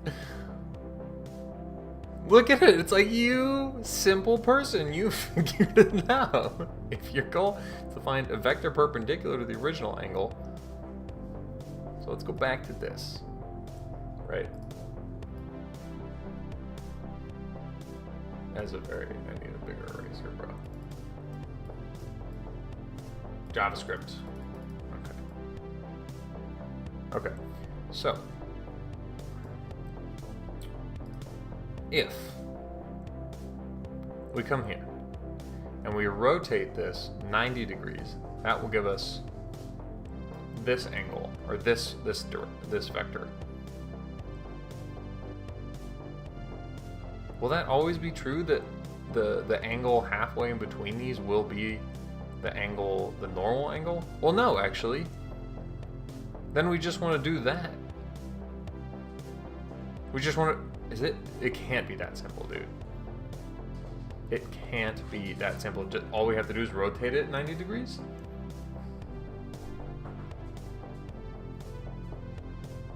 I have a feeling this is going to work in some places, but not others. That's what I'm thinking. Rotated. Well, we don't want to do negative direction. We literally just want to do rotated pi over 2. Yes, this is going to work in some cases, but not others. In this case, it will work because we're going to rotate 90 degrees that way, right? But we're always going to rotate 90 degrees that way. So even if we're coming this way, it's going to rotate 90 degrees this way. So if we come like this, it's going to rotate like, oh wait, no, that might be right, dude. If we're going like this, well, that's all right. So let's say that we've got a wall here, and we go like this. 90 degrees could be either that way or that way. So the question is, how do we know if it should be going this way or this way? But the angle is correct.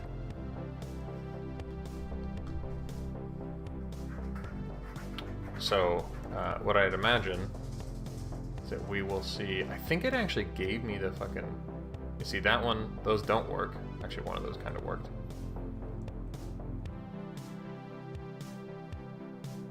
That one worked. That one did not work. That one worked. I don't know why, it doesn't matter that it fucking worked, dude. Okay.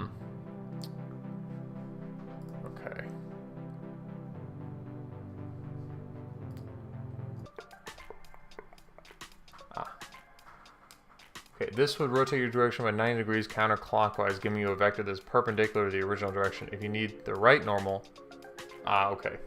How would I determine if I need the right or left normal?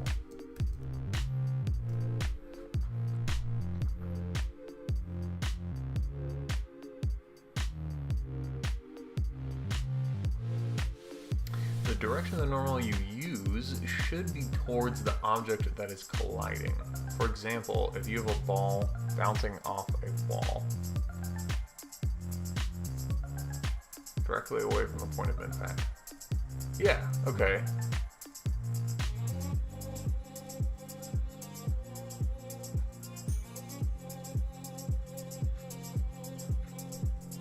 Perpendicular to the surface at the point of impact. The normal is specific to the surface orientation.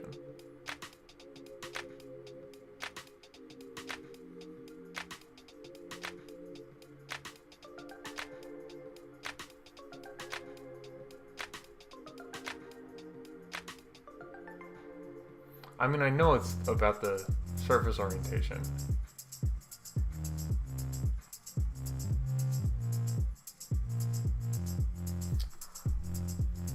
I want it to bounce. So do I.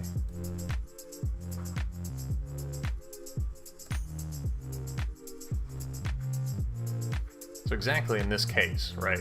We know that this one is facing away from this object.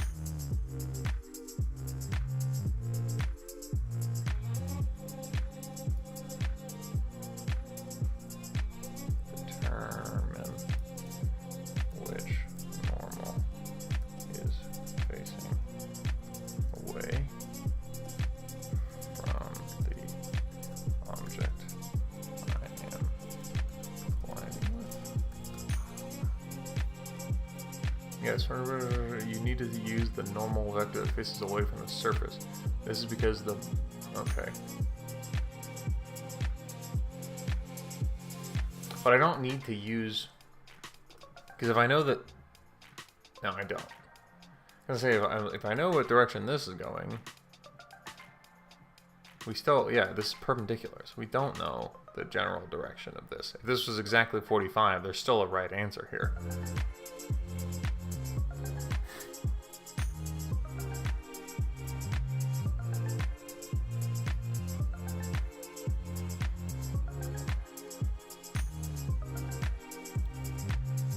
Wait, reflect motion vector. Once you have the correct normal... Bruh, I get it. determine the point of impact, calculate or retrieve the normal vector at the point of impact,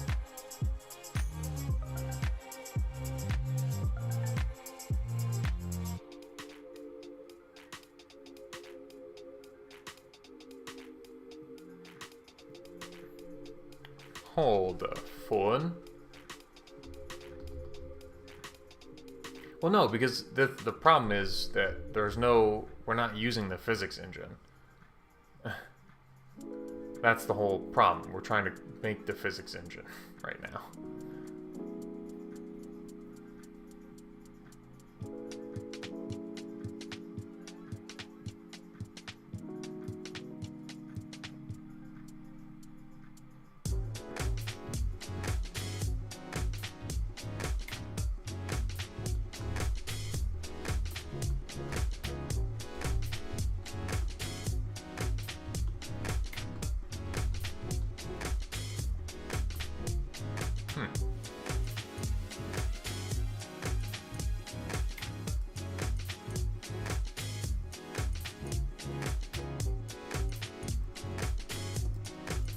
Have a ball bouncing or traveling in a direction, and the game does obviously not give me the fucking normal. How do I find out which direction faces away from the object?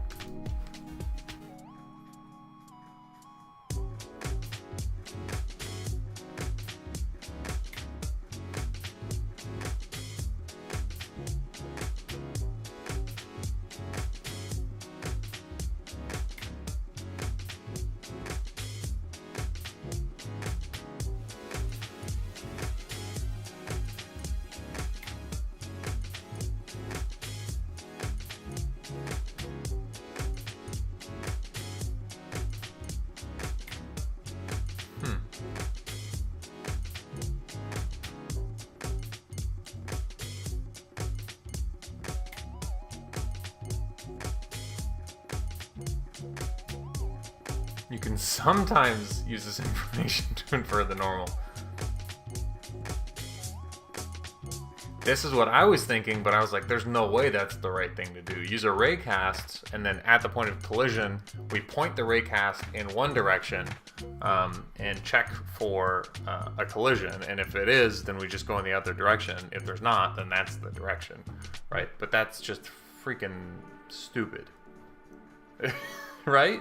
You might need to. We also don't even need to do a raycast because, for instance, if we hit this, we can get our normal. So say var normal equals this, equals that.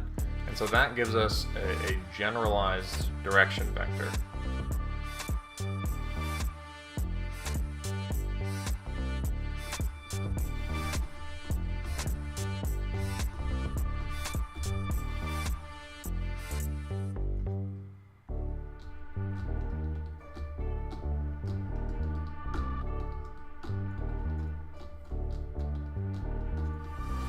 But we can also get our position dot direction to the object. But that's going to give us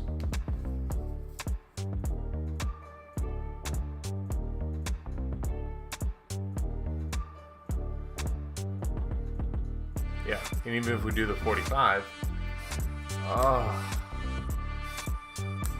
why is this hard, dude?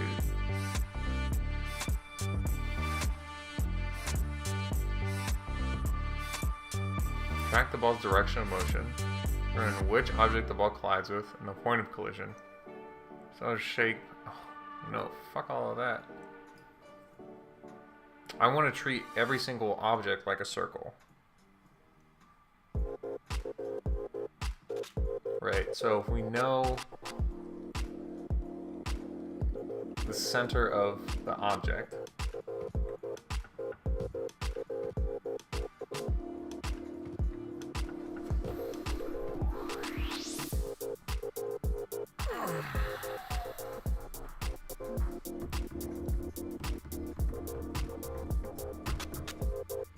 Why can't my brain's not working? I should probably stop, but I'm not the type of person who can do that.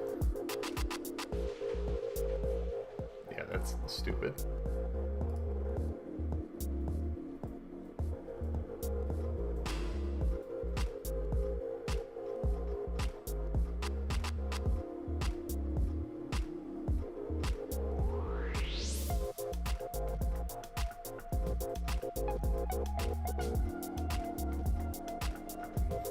Custom collision handling.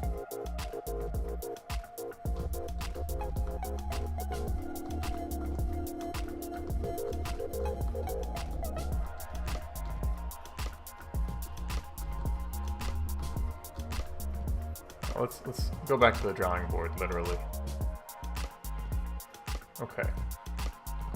So we do this, and we are given this. And we need to figure out that this is the way that we want to go, right? This is the way we want to go, and this is not the way we want to go. So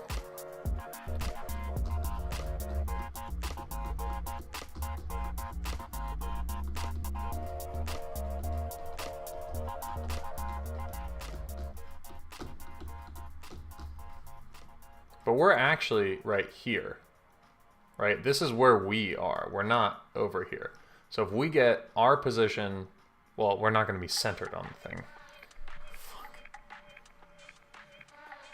We're not going to be centered on it.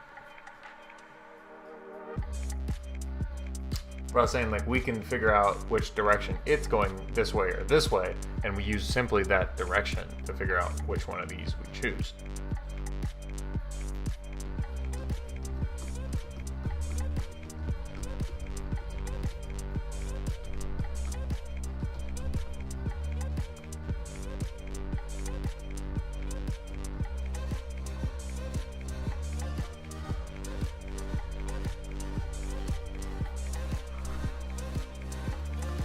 Because the problem is, of course, we can do this, right? We can say direction equals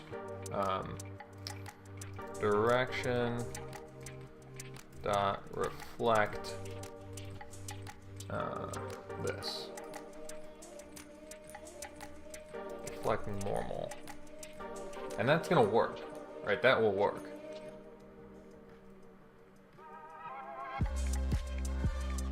But that's the problem. Well, it actually isn't working because it's just maybe reflects fucking stupid because that all that is doing this. It's literally doing the same thing. It's just sending it back in the same direction. Who cares about that? That's the exact same thing that reflect is doing. All right. I think sometimes it works, but who knows? Who knows how reflect is working? Okay, so this is the normal, and this gives us two possible scenarios, and we need to figure out which one is the correct scenario. I'm just repeating myself. So if the center is over here, or it's over here, or it's over here, the general direction of this should... Oh my god, but...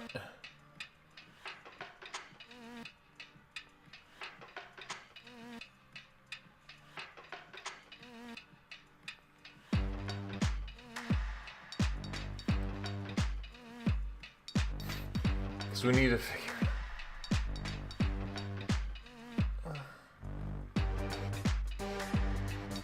Because if this is like this, we're like, oh yeah, I can figure out the general direction. The funny thing is I solved this one time. I remember I was trying to do the exact same thing and I solved it once. But the problem with that, no, that one was easier because this guy was always facing you, so it was easier to do. In this case, we could come from this way, we could come from this way, or this way. What's otherwise known as any direction. And we have to figure out which one is correct in all of these scenarios, right? So in this case, if we're right here, the direction to this, right, is going to be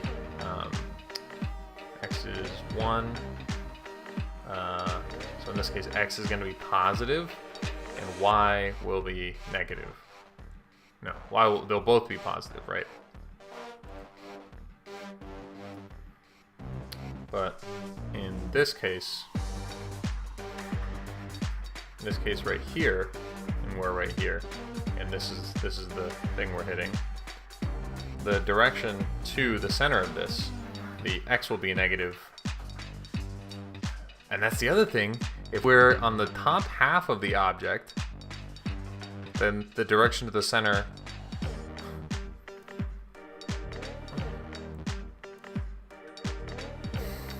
this is fucking raking my brain, dude.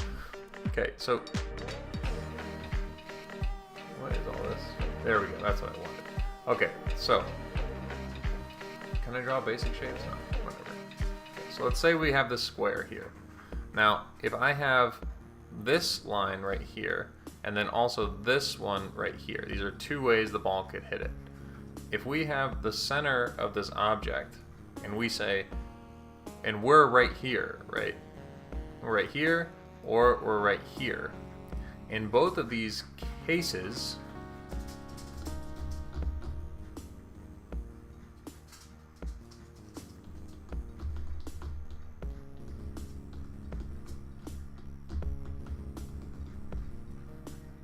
and here we can say that our direction to the... Is it midnight?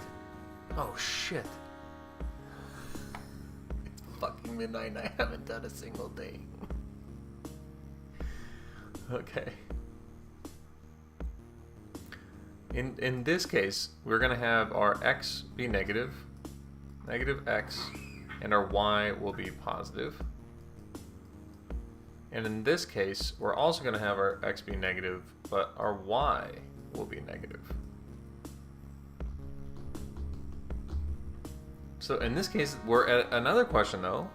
How do we know in this case that we need to be using our x coordinate as the marker, or do we need to be using the y coordinate as the marker? Because if, again, we're presented with the same problem right here,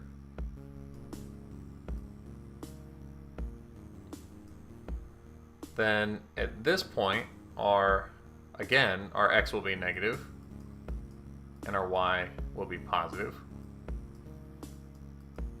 So we're kind of looking at 4 quadrants, actually. So we need to figure out which quadrant our ball hit in, and then we can determine which sign to use. And then we can just use our normal, get the absolute value of that normal, and then just multiply it by the sign.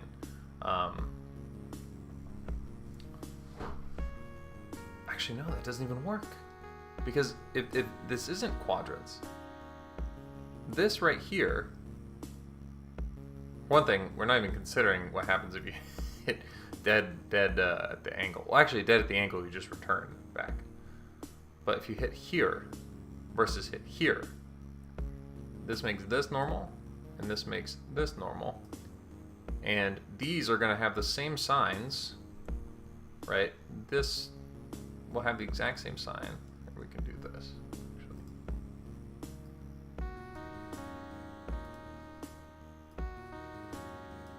These will have the exact same signs. But in this case, we want to go this way. And in this case, we want to go this way.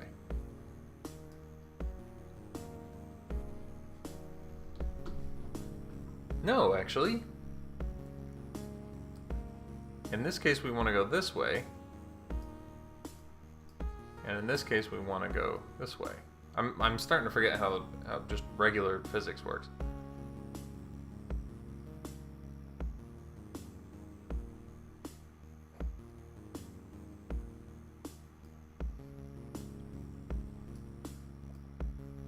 In this case,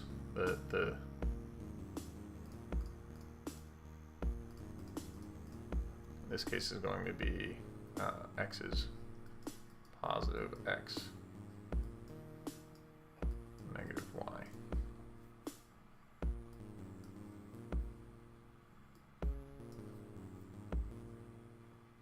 In both of these cases, we want it to do the same thing. In both of these cases, we we want it to do the same thing.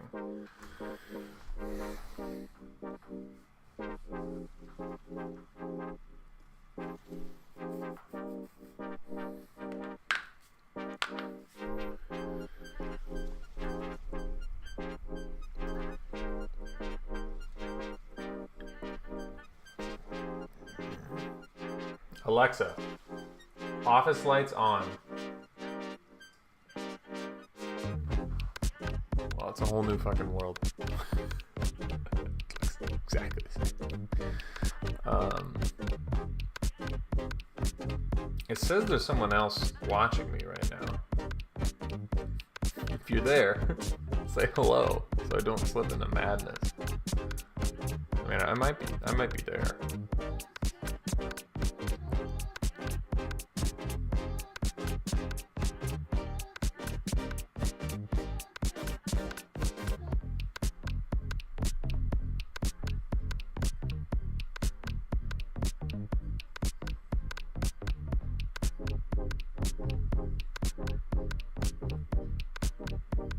Wait, but the other thing is, I don't want to do this as a square. No. We want to do this as a circle. We treat it as a circle. That's what we're going to do. All their hitboxes are circles. So we actually don't have to do it as a square. We can basically always imagine we're going towards a singular point, because even if we hit this, we just pretend we hit that point, right? So in this case, well, it actually makes less sense, because then both these options are equally valid in this case. Right? We hit that. Well, this is also exactly 45 degrees though, but everything on a circle would then be exactly 45 degrees, which is why the basic reflect function of vector just sends you directly back in the same direction. That's why. Because the basic bounce and basic reflect functions will treat whatever normal you give it as if you're hitting a circle, and in which case they're always just going to send you straight back.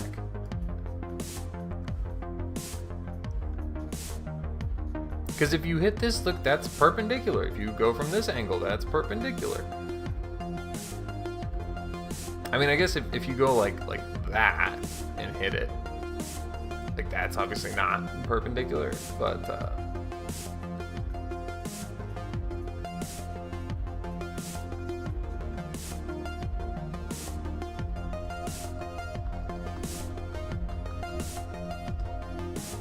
let's try that then.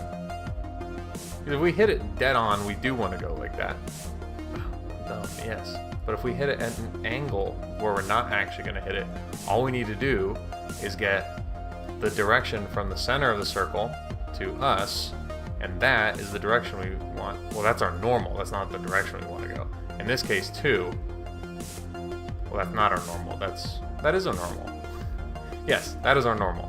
This is the normal, and then we want to flip around that, so we go that way. Okay, so normal equals, we have target, don't we?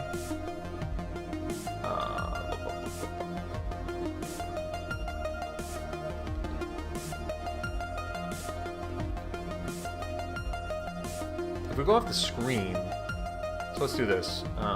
Bounce, and we'll have to feed it a normal. So that way we don't have to do this. And then on all of these, we're going to have to give it a normal. And on these cases,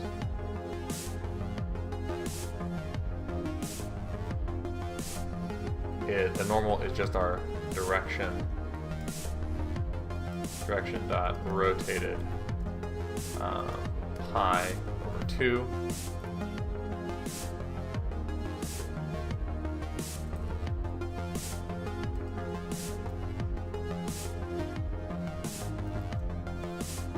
In this one, it's actually not.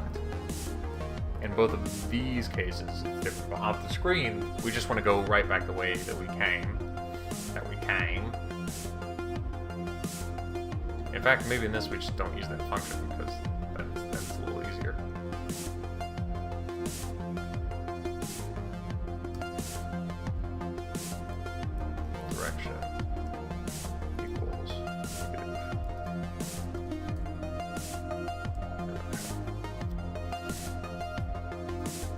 I don't even, what did I have before? It was, I was using the reflect function. Fine, we'll use that, because sometimes I think that behaves better. So say direction dot rotated pi over 2 dot reflect direction.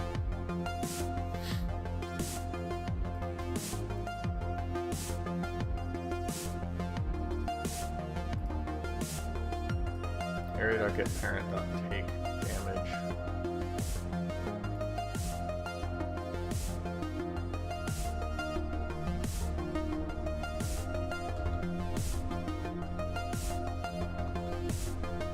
And they left. Okay, on area entered, area.getParent.take damage.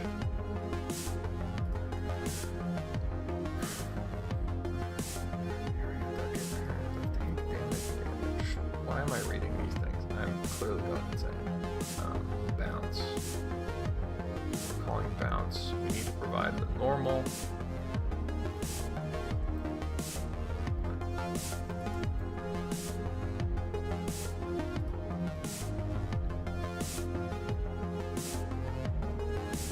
What was the Eureka I just had? Am I going insane?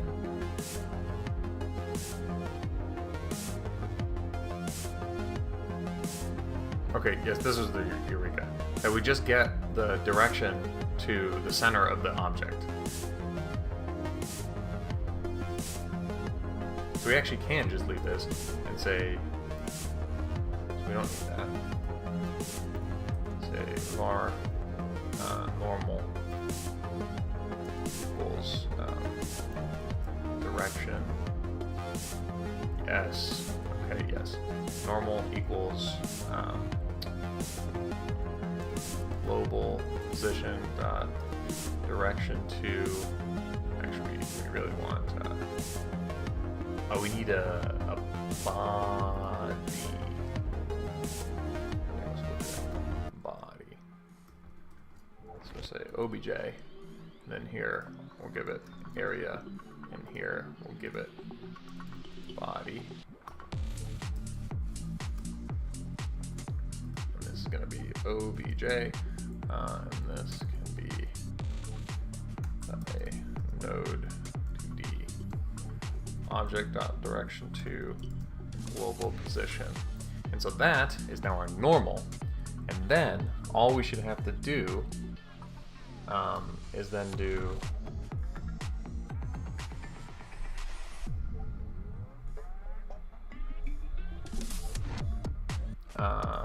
direction equals negative direction. And then so obviously in this case, if we go here and we did negative direction just alone, that would just send us straight back. So now that we have this normal, what the fuck am I doing? Now that we have this normal, we want to flip ourselves around this axis here. That's what we need to do. So how do we do that? If we have this, we can get this angle here.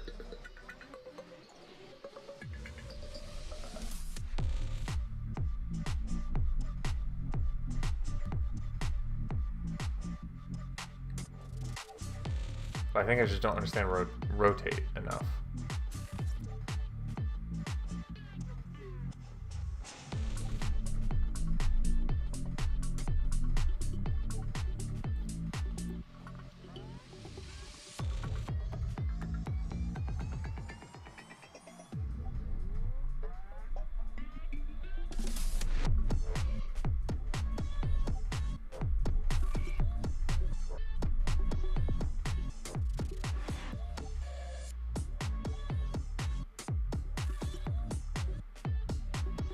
I'm just gonna ask, how would I flip a vector about an axis?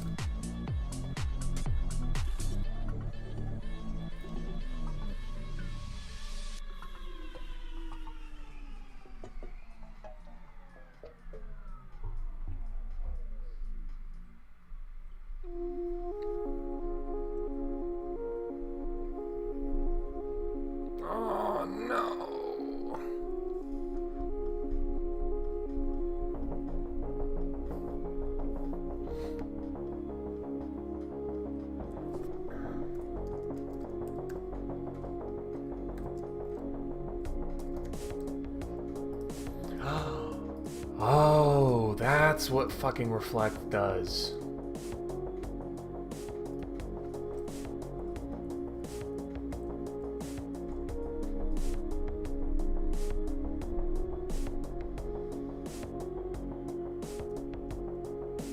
See if that works. Why? Non-existent function direction to a base. Oh, oopsies.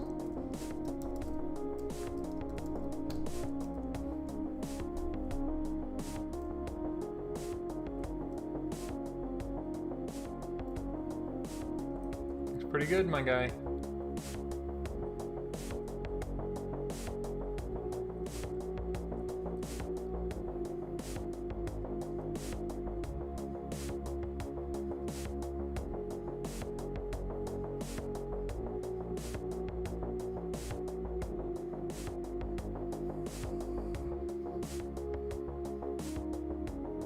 Dude, this is looking really fucking good.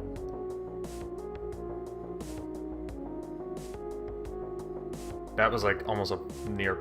Uh-oh, why did that do that?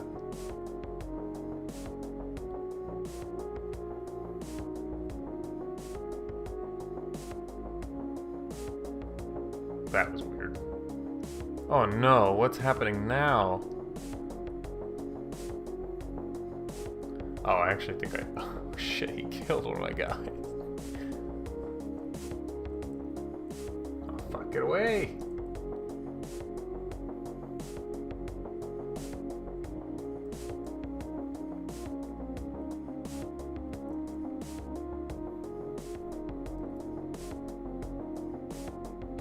Oh, I'm so bad.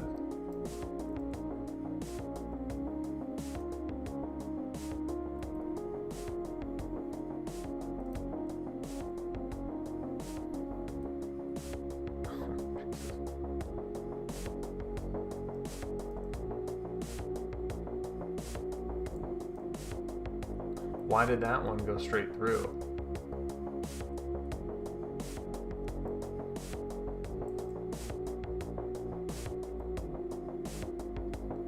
Oh shit, stop it. Oh, I'm surprised that one didn't go straight through.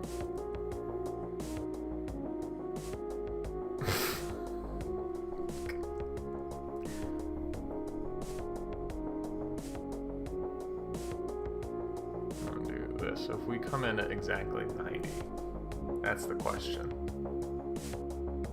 That worked. Okay. Now why did exactly this not work? Wait, why does that not work sometimes? That worked. So why does it just randomly not work sometimes? Come on, dude. Shoot him. That worked too. Okay, good. This is good, because we can... Well, we're just gonna get him in line.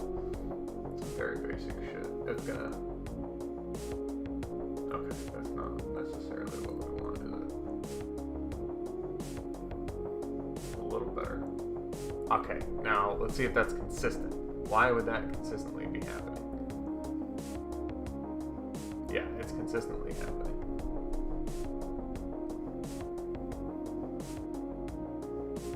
Huh.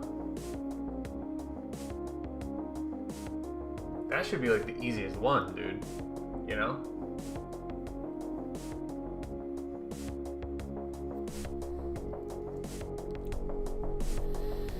So basically what we're doing, right? Beautiful, this is your brain on drugs.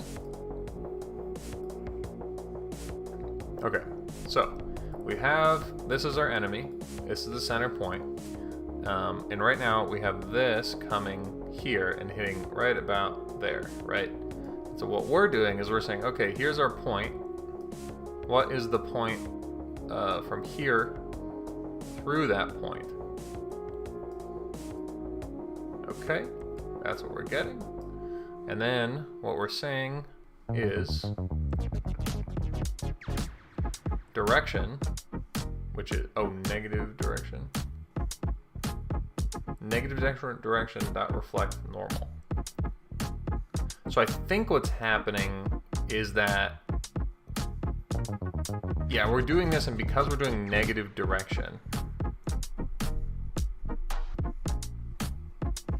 I mean, then if we do this, it's not going to work 90% of the time. That's the problem.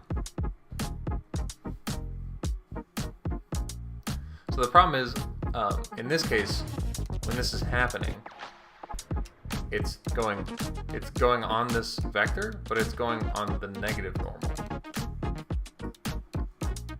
I just don't really get why. So we get this. We get the negative is this way, and then we say this is the normal. Flip it around this axis so it goes like that. That's what we're telling it to do.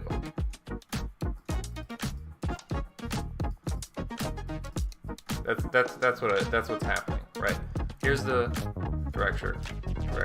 1, 2, 3.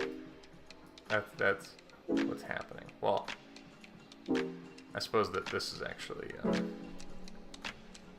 3, 4.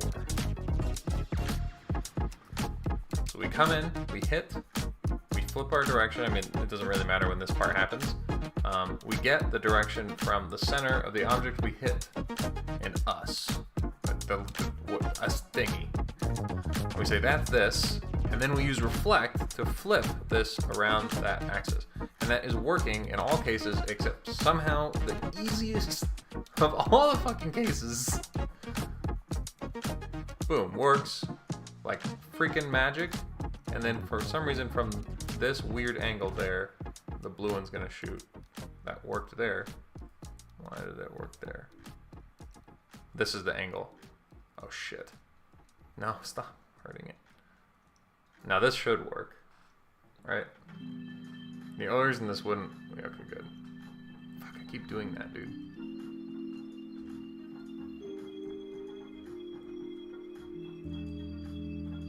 Shoot him. Oh, damn it. What am I doing, dude? I'm going to,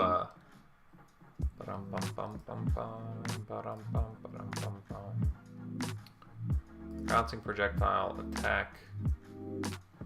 No. Attack duration, 5 seconds. Rate, 1 second. There we go. Now it's gonna... We're gonna shoot real fast. Works. Works. You know what? Let's make it 0.1. Oh, I know. The reason it's taking also, let's do this then. Yeah, let's make that 2 seconds.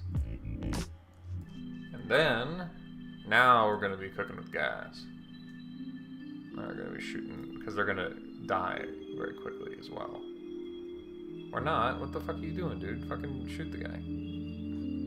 There you go. There it is. There it was. Okay.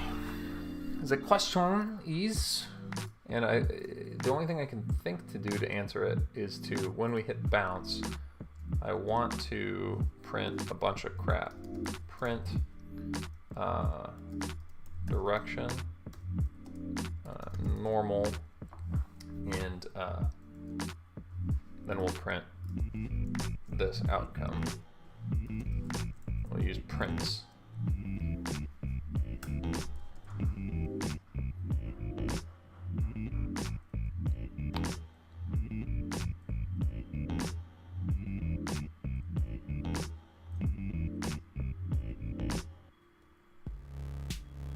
Shoot him. Shoot him.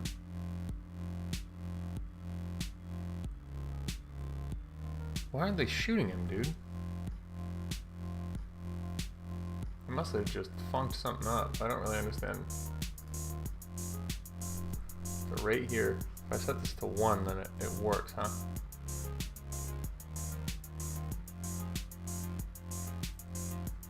I bet you that at some point it is typed as a float. I mean int. That's really not supposed to happen. Because if he's not a member of the team, he's not supposed to be able to shoot people. Come on, dude. Shoot him that. There you go. Oh, except now I don't know which one that is. Oh, except we should be able to see it, because we should be able to look and see that these are almost exactly the same. Is it this one? It's very confusing, because it doesn't look like any of those are it. This way, I can kind of guarantee it.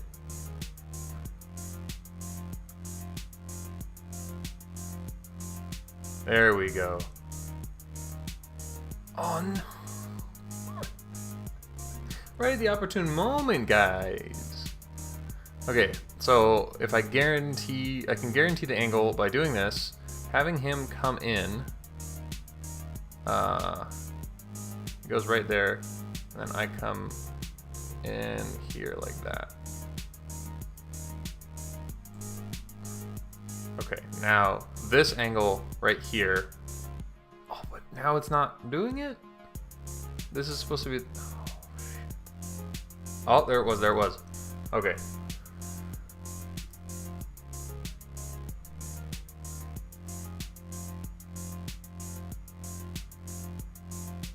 Ah, okay. Well.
Okay.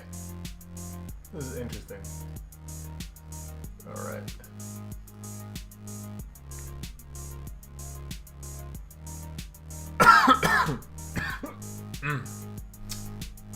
That's what I'm talking about. Yeah, hell yeah, brother.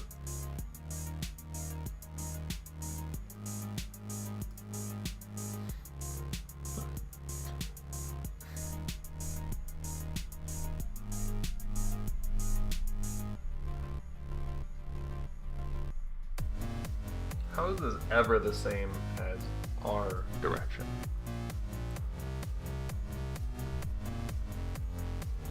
Because if, look at this, right here, so we're printing out our current direction and then the normal. And this is the normal.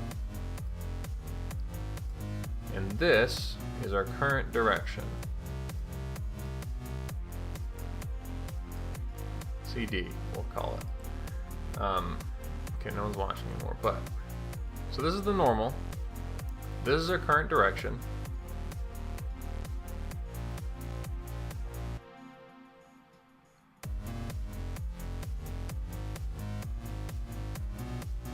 How on earth could the normal, I mean, but it seems like it's always doing it. Like, it's not like it's a rare case. Look at this. It's not exactly it, but it's basically it almost every single time.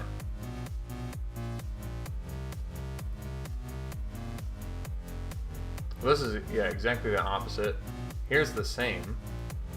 Like, what?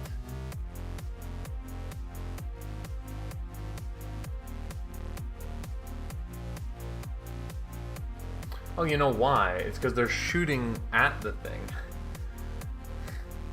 In this case, they're shooting at the fucking guy. And because they're shooting at the guy,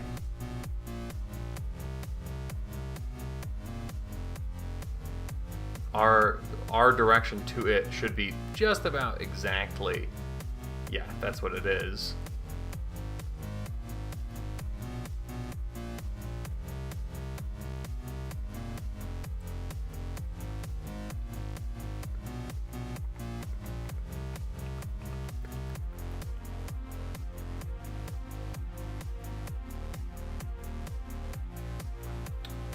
What is...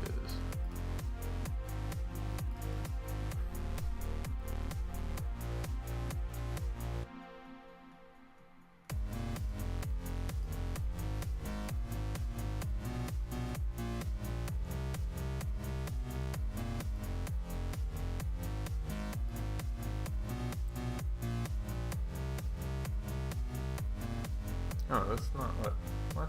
Oh, yes, that makes sense. Got to projectile code right here, and then what we need to do is to, what do we get? Here's this, and we say dot rotated, and then this tiny little smidgen, and hopefully that prevents it from doing a weird bug. I mean, that's obviously going to work in most cases. Fuck! Shoot him.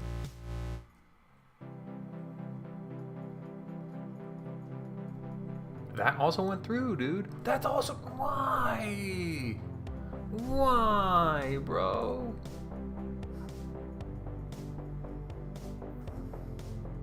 That one went through? It's at this weird angle there. It keeps doing it.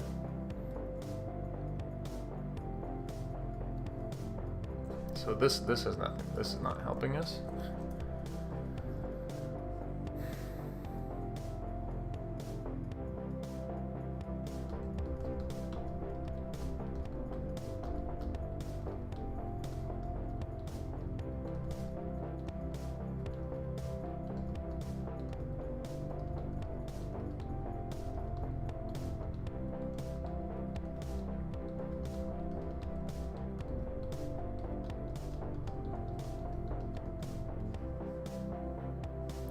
So essentially, what's happening is that we are shooting it in such a way that we are actually coming in basically perfectly towards the center, so that the normal actually equals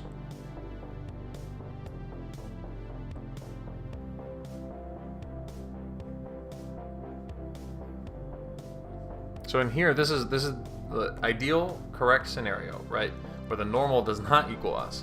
But when it's like very close to equal, this is the normal, but it's also basically, and because it's floating point precision, that's part of it too. But yeah, so like, so this is both the normal and the direction we're trying to shoot in right now. So this is both 2 and 3 together. And then we're like, okay, flip about that normal. That should just send us straight back.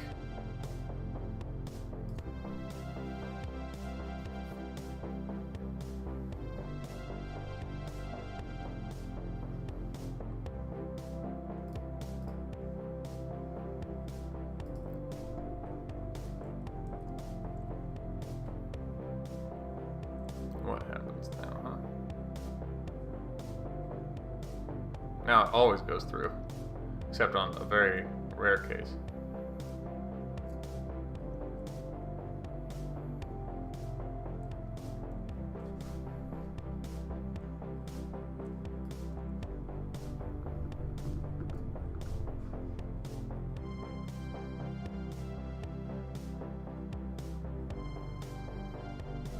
Yeah, because bounce, we want the perpendicular face.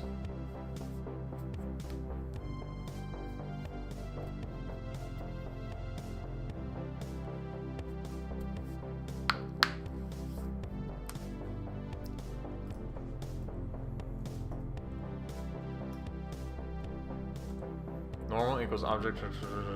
Okay, so we do this.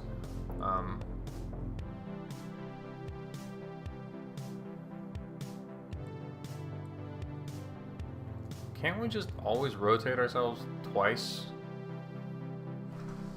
the angle to the normal? Like if we're right here and we know this angle,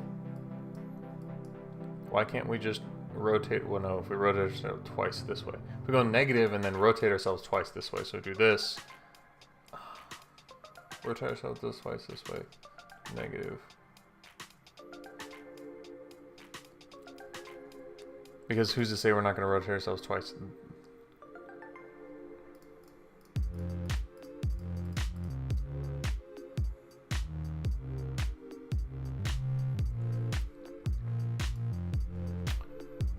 Okay, so direction dot angle 2.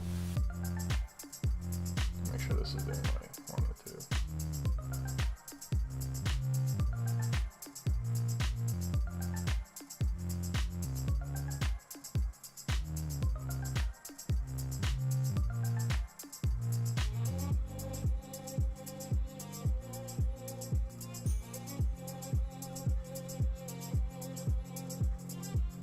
All right, this is what I want. Beautiful.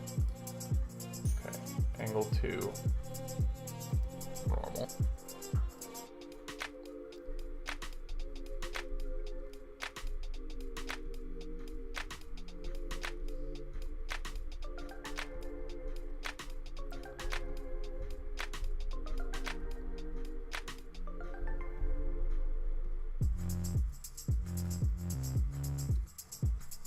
Direction equals negative direction dot rotated this times 2. I think this is doing exactly what this is, so I think we're going to have exactly the same problems, but let's see. I mean, that worked, but the question is, if we go to our magic, yep. This weird angle makes it not work. It randomly just doesn't work, bro. Works 97% of the time. Just sometimes it doesn't. And I cannot figure out why. I mean, let's see. If I'm, yeah, it just happened. I was like, if I'm running around, it won't actually happen. But it's happening.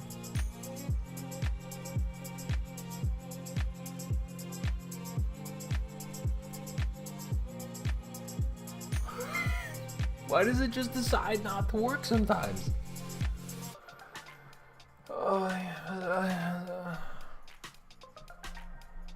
The problem is I can't figure out what the issue is in order to try and solve it.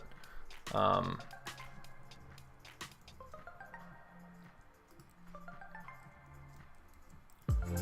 gonna ask ChatGPT. I have this code.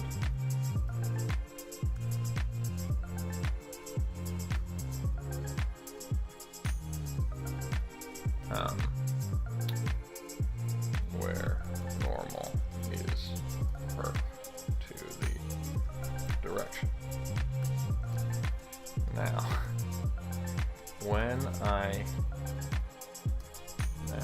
this code works 90% of the time, but occasionally it just goes straight through the colliding object.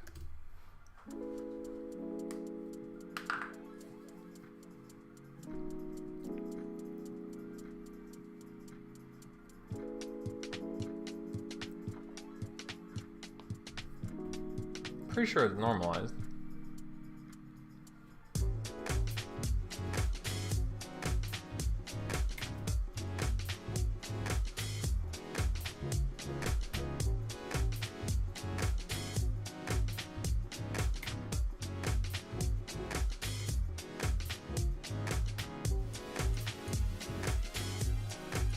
It's not tunneling. It's not overlap.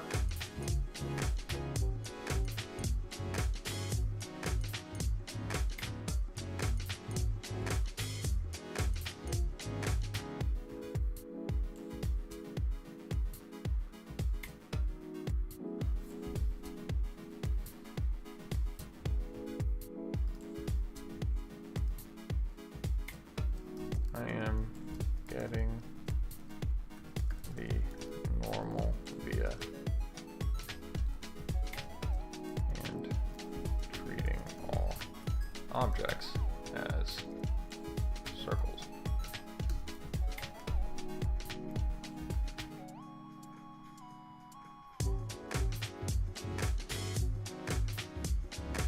Yep. Mm-hmm.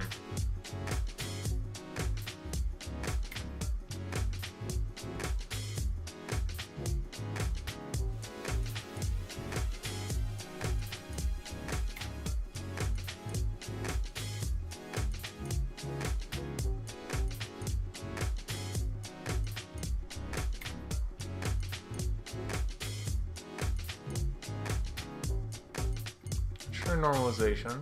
Double check that the normal vector used for reflection is normalized. Verify collision, low resolution. Avoid tunneling. Examine edge cases. Manual reflection.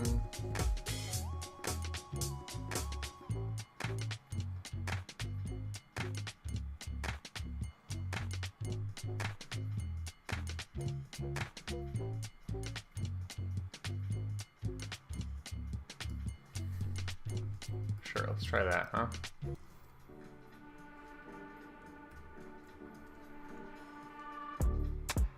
I imagine these are all going to go straight through. Oh no, that's working. But it's going to have the same issues here. Right? I haven't seen it happen once. It's a good sign, but also doesn't mean shit because I don't know, there's no method to the madness of how to get this thing to do the bug. I'm just kind of hoping it happens. Oh, there it happened. But I feel like it's happening less, but that might just be complete bullshit.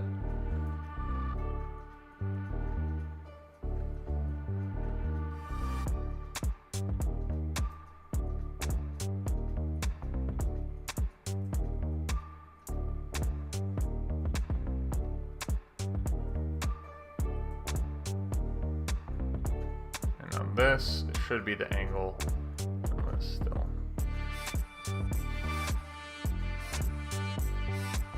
It's just not. Oh, fuck, killed it. I said it's health at 250 and it's only doing 5 damage each hit, so it's pretty crazy it killed it. So, there it is. There, 2 of them. 3 of them.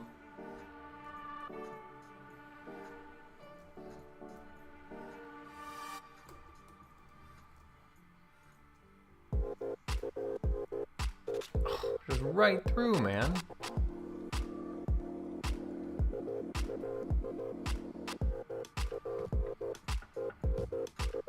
You could imagine that would definitely bum some people out after.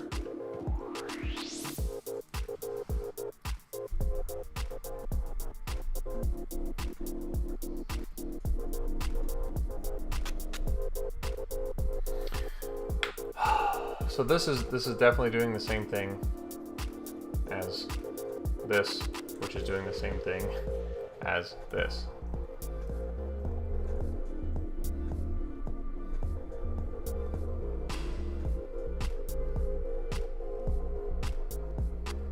I don't understand, however, why this goes straight through if I remove that. Because that should do, like if we just reflect, it should do this. Right? Because we should just reflect about this normal, but the direction will remain the same.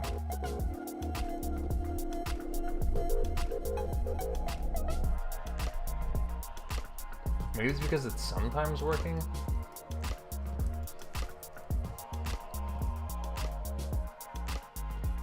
See, I don't know why they keep calling this bounce uses a plane and reflect uses a normal. That's the difference between the two.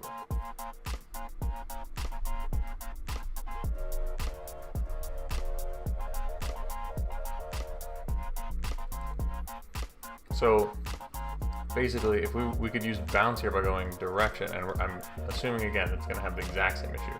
Direction dot bounce, and then we want to do normal dot rotated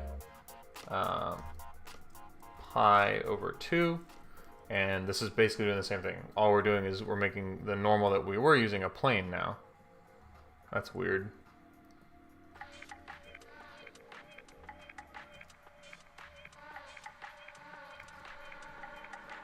If we do that.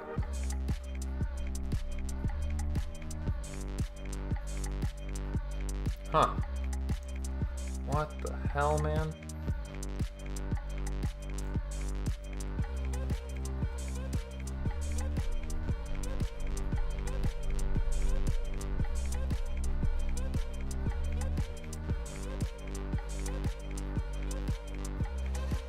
Why does that work?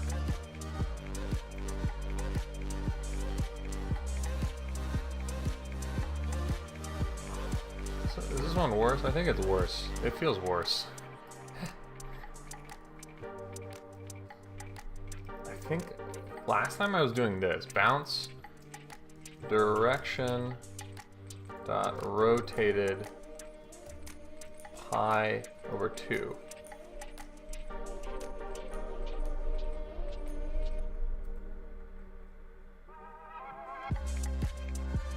That was working last time, dude.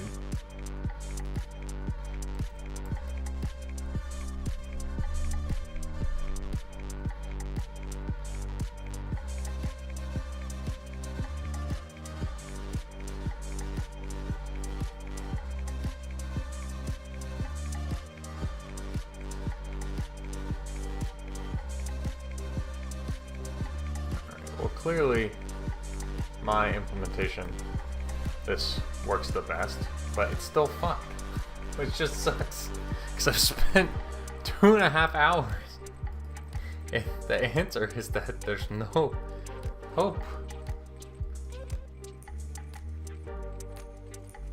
It just doesn't make any sense, man.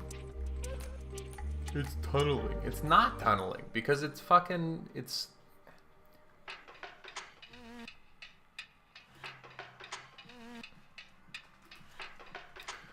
It's clearly, in order for bounce to even be called. Oh, wait.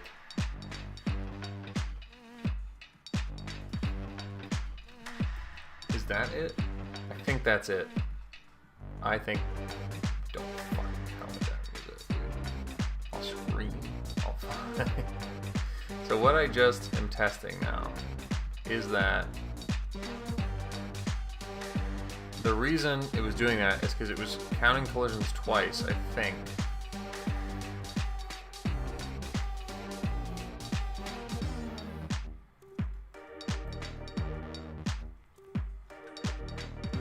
It's really hard to test.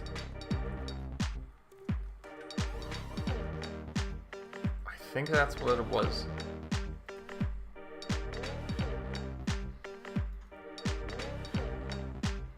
The angle where the red is like the problem angle, so I mean it's bouncing right back.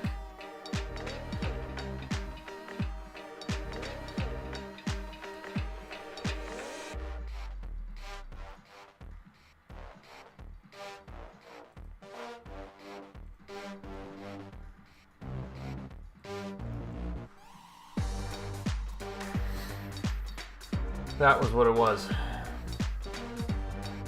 4 hours me trying to understand vectors, and well, two and a half. Let's not be dramatic.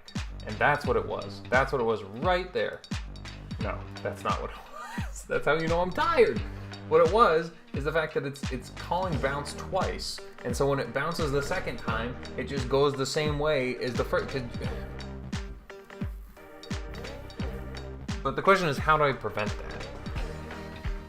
The answer is, and I don't want to do it, but I'm fucking gonna do it.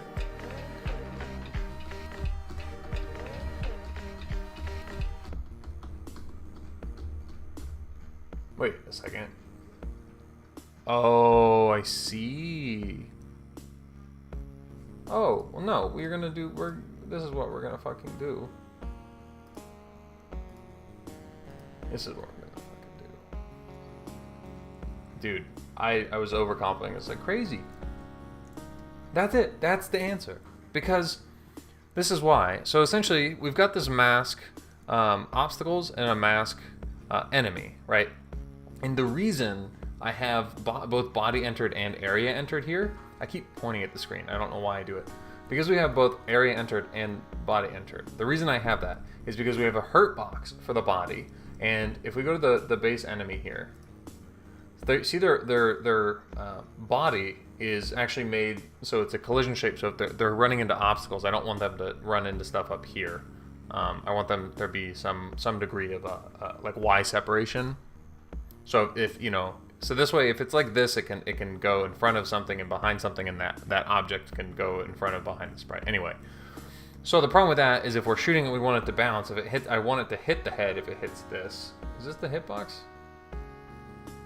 That should be bigger than that, dude. What the hell? What am I doing? I'm jipping out the fucking player here. And then this would also probably solve all the fucking issues. But anyway.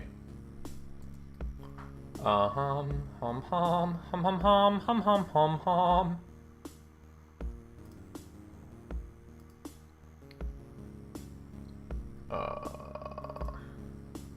That's a projectile. Okay, so the reason it wasn't working was because, or no, the reason that I had them both is because that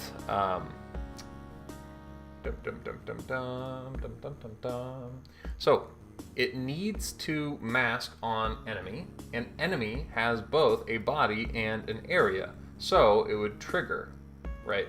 The only other option would be to either make a different mask for enemy hitbox and another mask for enemy body, but that's very cumbersome. I didn't want to do that, so that's why.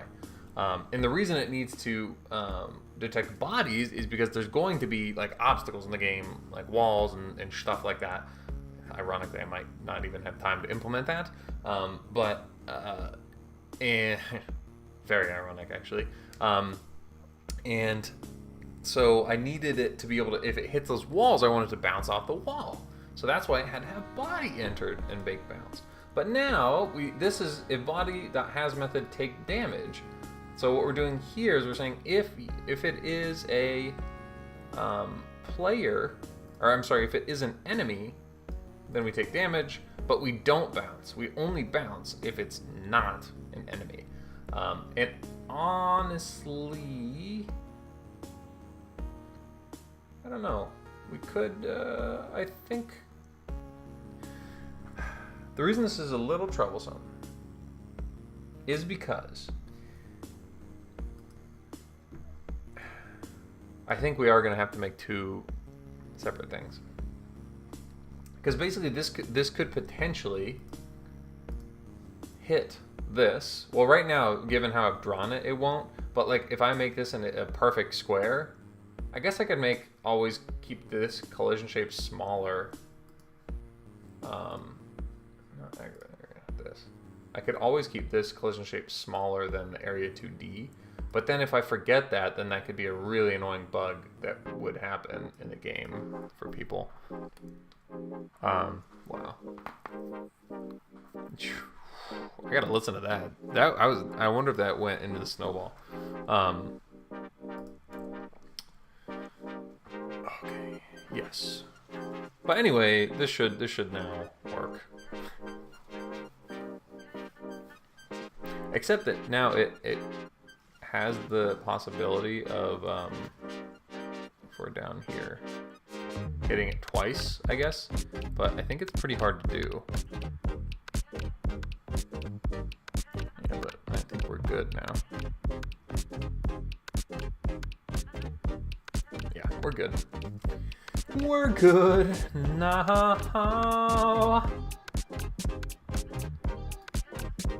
Okay, so the rate is going to be 2, and the duration is going to be 5. So this is how it's actually going to be in the game.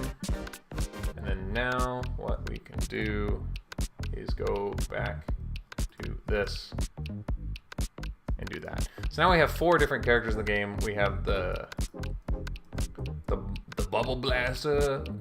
These aren't named or permanent names. There's that one. There's that one. That's the pufferfish. She swings around and hits people like that. And then we have the shooter. And then we also have the bomb dropper, the bombardier.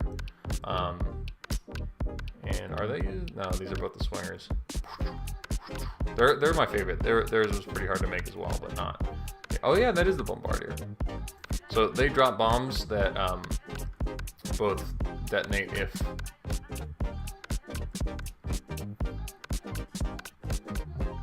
their bombs detonate if they walk into them, or if I feel like they should have more of a effect than just. But